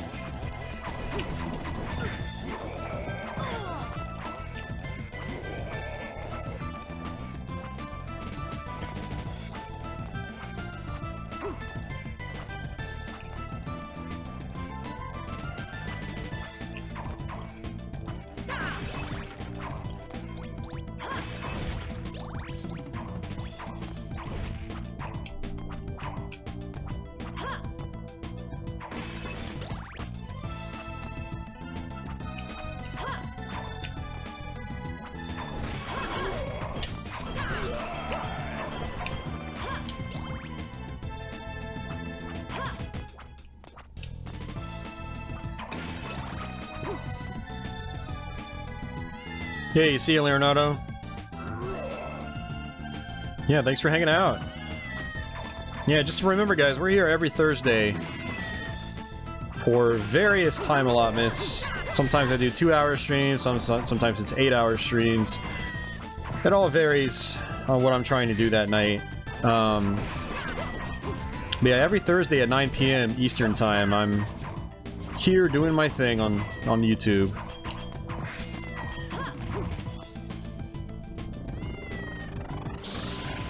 Alright, where's that cat? Oh, there he is. Or maybe it's a she. I don't know.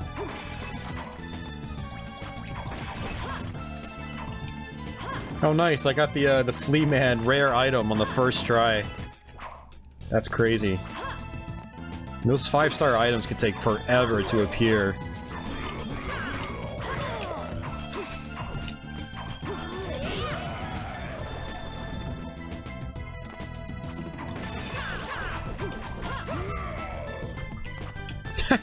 It's a floating Freddy Krueger.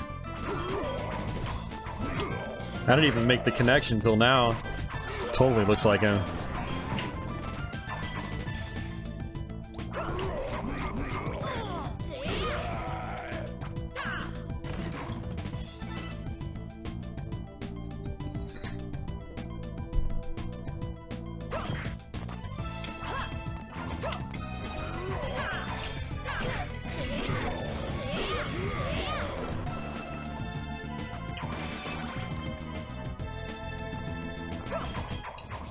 Alright, so I'm gonna come down here and save it first. Because this part can be a pain.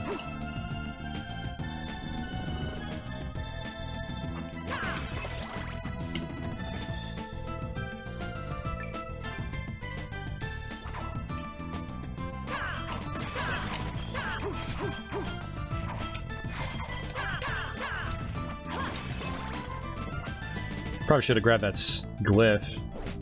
Whoops.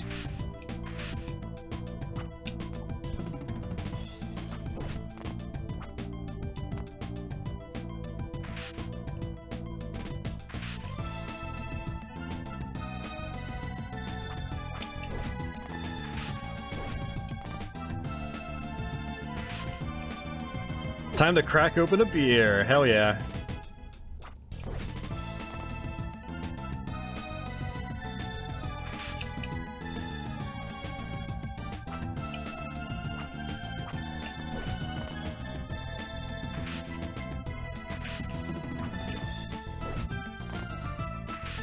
Oh, that's not good.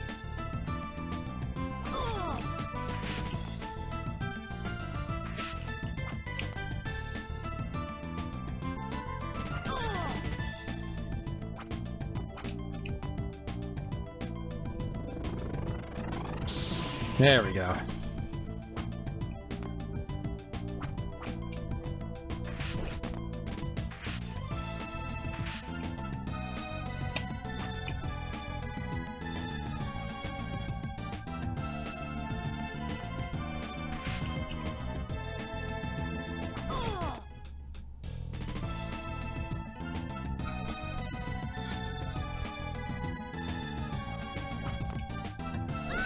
No, I should have just double jumped over it. I don't know why I didn't do that. Do we have to do that again?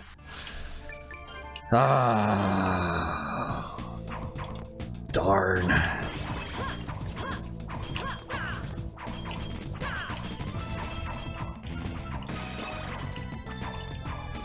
See ya, Andy. I know it's getting late for some people.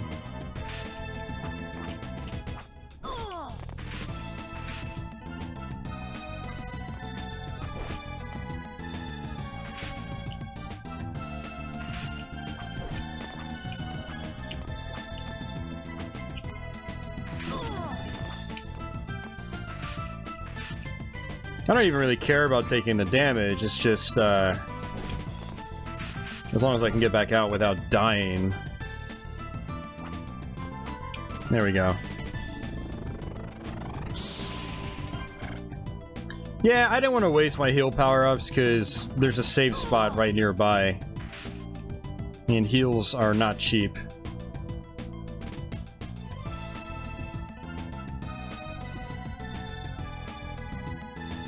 How do we add people here on YouTube? Like, if I talk to some people here and enjoy the chat? I'm not sure what you mean, Leonardo. Like, YouTube doesn't have a friend system or anything like that, if that's what you're talking about.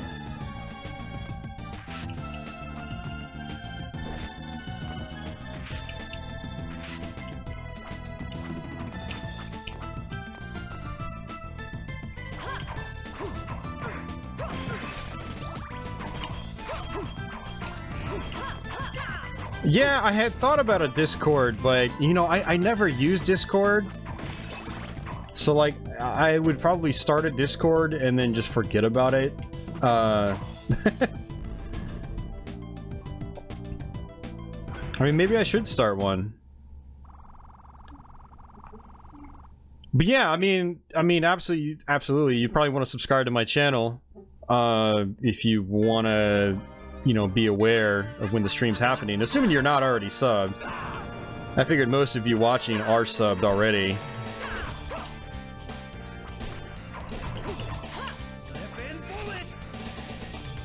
Alright, oh, see, I actually want that.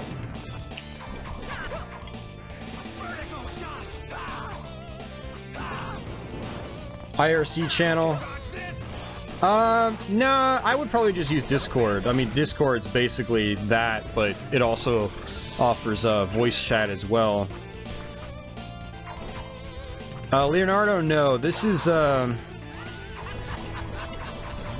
this actually would be the final battle if you did not get all the townsfolk, but I did, so it's not going to be the final battle.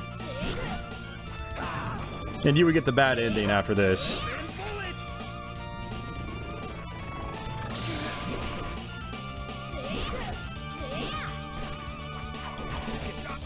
Ooh, alright, so let's go ahead and use some potions this time.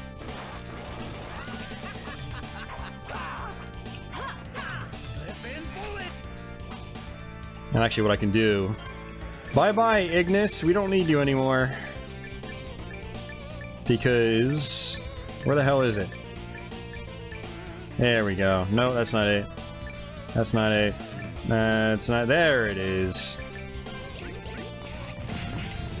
We got this now.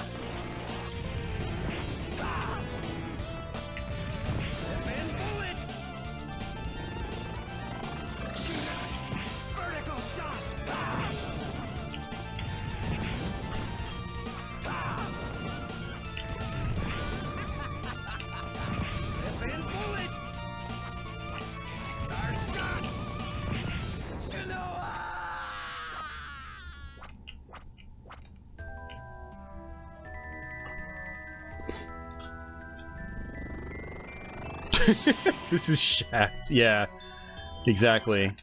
That's a good way to compare it. Who doesn't talk to you, Miku? Well, maybe I should start a Discord.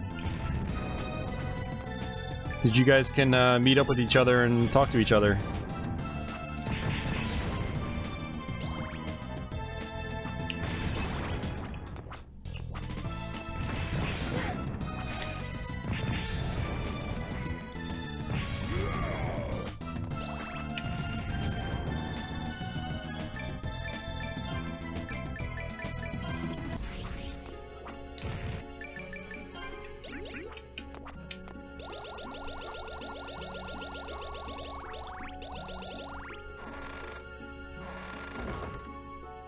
Welcome. Welcome. Hey, want to buy something?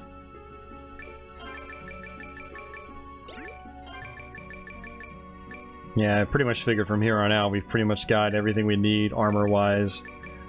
We actually don't even have that much money. See, that's where like finishing some of the quests would come in handy, because some of these guys will give you some cash.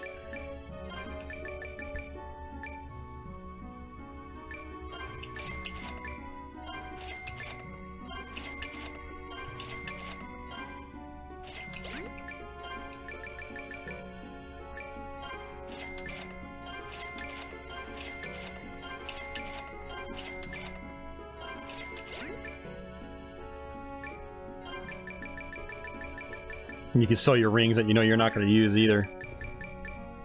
Is Georgia out too? Alright, see ya, Georgia.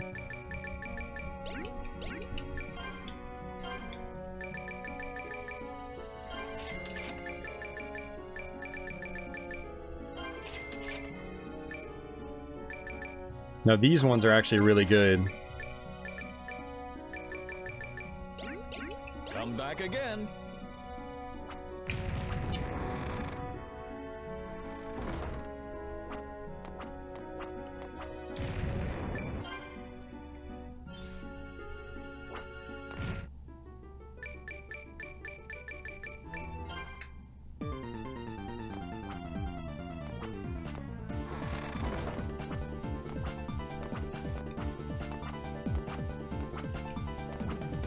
Should probably save it, because this is going to be a boss fight.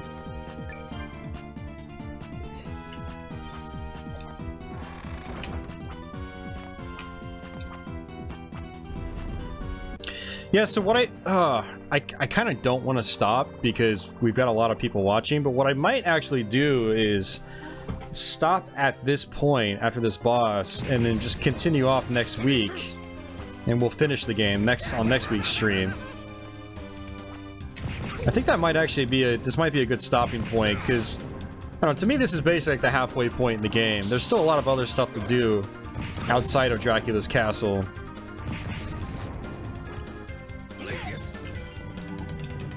Inexperienced. There you go. Come on, let me go! That was close.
And that's it.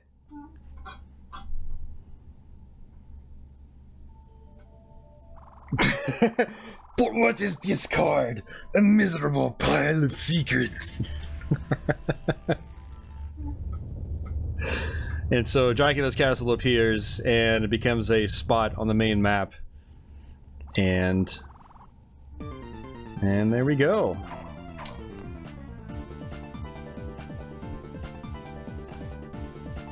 You know, one thing I am a little sad about is you can't sit in chairs in this one. That was one of the cool things about Symphony and Dawn of Sorrow. Like, if this was Dawn of Sorrow, you'd be able to chill in that chair. There's even a power-up you can get, or a soul in Dawn of Sorrow, that allows you to heal while you're sitting down in a chair. Pretty brilliant stuff. Like the word... Take the word night, for example. How do you stop the T with your tongue? I have no idea how to answer that, Leonardo. T. Night.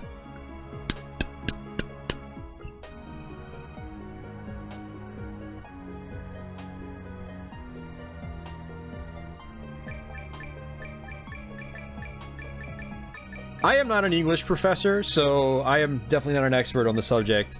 I mean, some people say it as night, just like that. Others say it night. Night. Night. Night. I'm not sure which is the actual correct way to say it.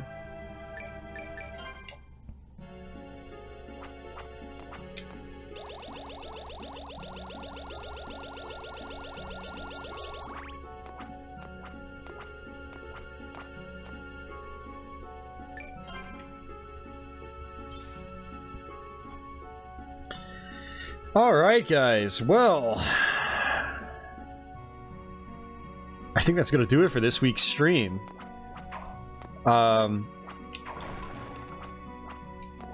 Yeah, because basically what's gonna happen is... I mean, it's probably gonna take me another 3 hours to beat the game. Maybe less, because I'm not going for all the quests, but, you know, what we can do is we can start off at this point next week and just start tackling Dracula's castle. There's a couple of other abilities we'll get, and then that'll allow us to go back to previous levels as well, to get some other items, and maybe we can try to wrap up some quests and whatnot. So yeah, I think stopping here is probably a good idea. It's been a great stream.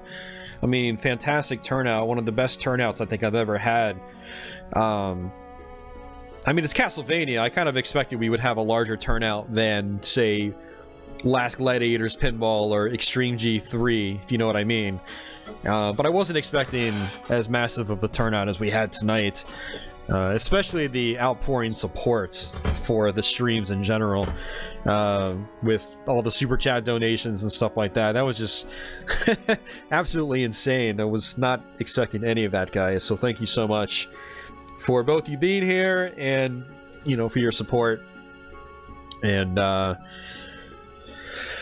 but yeah, we'll do this next Thursday. We'll revisit Order of Ecclesia again, and we'll finish up the game, basically. And then in the future, I will definitely consider Dawn of Sorrow, and then once I refamiliarize myself with Portrait of Ruin, we will do that too. But that'll be a ways away, so...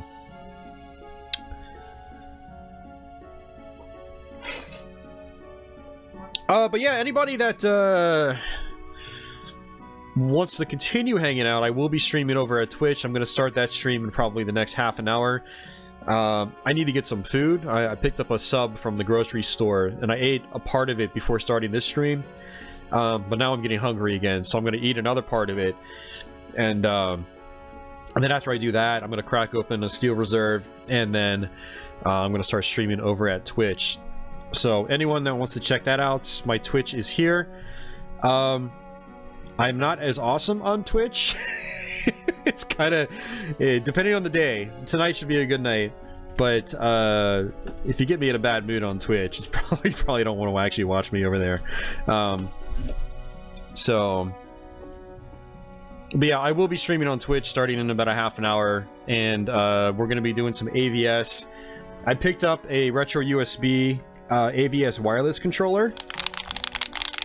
And you can hear the clickiness. They use switches instead of the rubber dome pads. And so we're going to try this out. We're going to play some NES stuff over there. And so I'll be doing that in a little bit. Lurch, no problem. Thanks for lurking. Thanks for hanging out. Thanks for watching.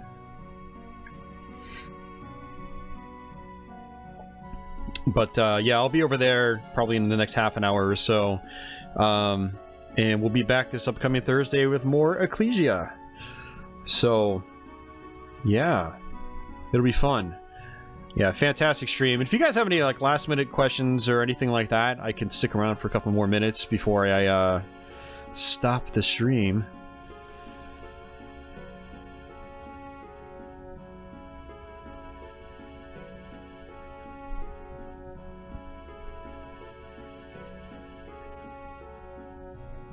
I wonder if this is going to get copyright claims, because like I've never done a YouTube video on a DS Castlevania game, so it'll be interesting if this is in the Content ID system. It probably is. I mean, it's Konami. Most of Konami's stuff is in the Content ID system, so, you know, pretty much anything Castlevania I do gets claimed by Konami, and I have to dispute it. I have a feeling this probably will as well, but it'll be interesting to see. So, better be there.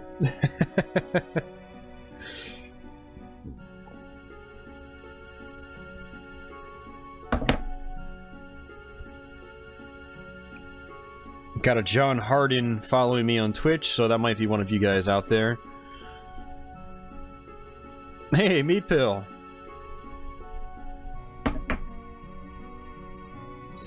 There was a guy playing pinball on Twitch, yeah. Shining Dahlia, I also do pinball. I have a pinball channel on YouTube, and I have a pinball channel on Twitch as well, where I stream real pinball. I keep it separate from my gaming YouTube stuff these days, but if you guys follow me on Twitch, you'll see my gaming Twitch channel hosting my pinball Twitch channel. I also stream on the Buffalo Pinball Twitch channel every Wednesday.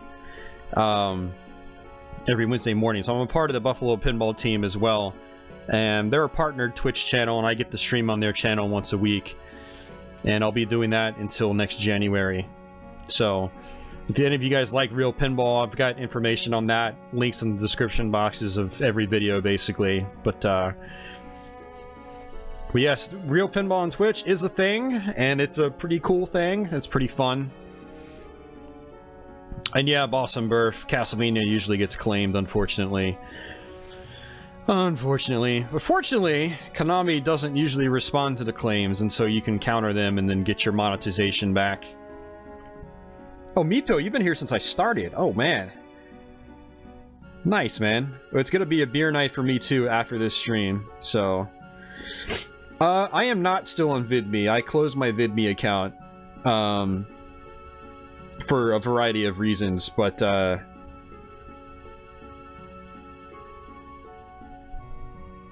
biggest reason being VidMe at the time, and I'm assuming they still don't, they didn't have two-factor authentication, and as someone that's had my Twitch account hacked before I enabled two-factor, it wasn't something I wanted to mess around with.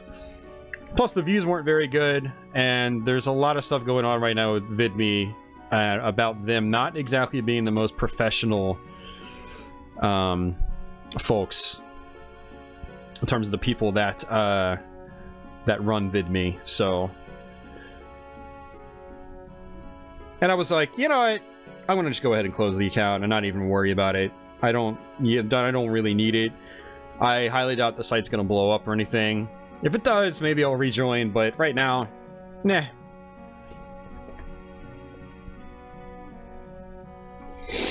K76 Bloodstain right now is set to launch sometime next year, they say. Of course, that could get pushed back.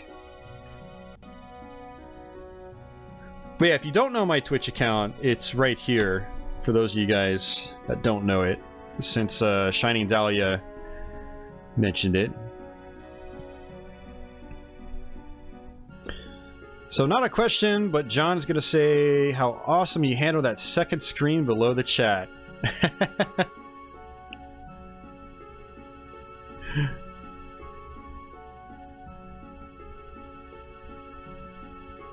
plus the extra credit for emulating the DS, since a certain emulator does sound better than actual hardware. Plus Ecclesia's awesome soundtrack demands it. Yeah, Ecclesia's got an amazing soundtrack. It's my favorite of the portable Castlevania soundtracks.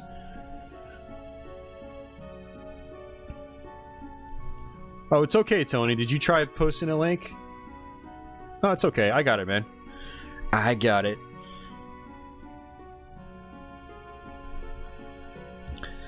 Alright, guys. Well, if you guys have nothing else for me, then I'm going to go ahead and wrap things up here. And, you know, once again, I'm going to go ahead and flip over to the Patreon, recent Patreon backers. So this is everyone as of 7/20. Again, Red Dwarf submitted, actually we have one more, the Girl Geek out there. I have to give her a shout out because she pledged $1 on Patreon. I got that during this stream, and so I'm gonna have to add her to this list, so the next time I stream she'll be on this list as well. And I'm gonna have to come up with a different slide from recent super chat donors. And so everyone that's donated tonight via super chat, you guys are you guys are freaking crazy. Thank you so much. And see ya, Burf. Take care, man. Thanks for stopping in. And everyone else, thanks for stopping in as well. So I'll see you guys next Thursday. Maybe I'll see some of you guys on Twitch tonight. And take care.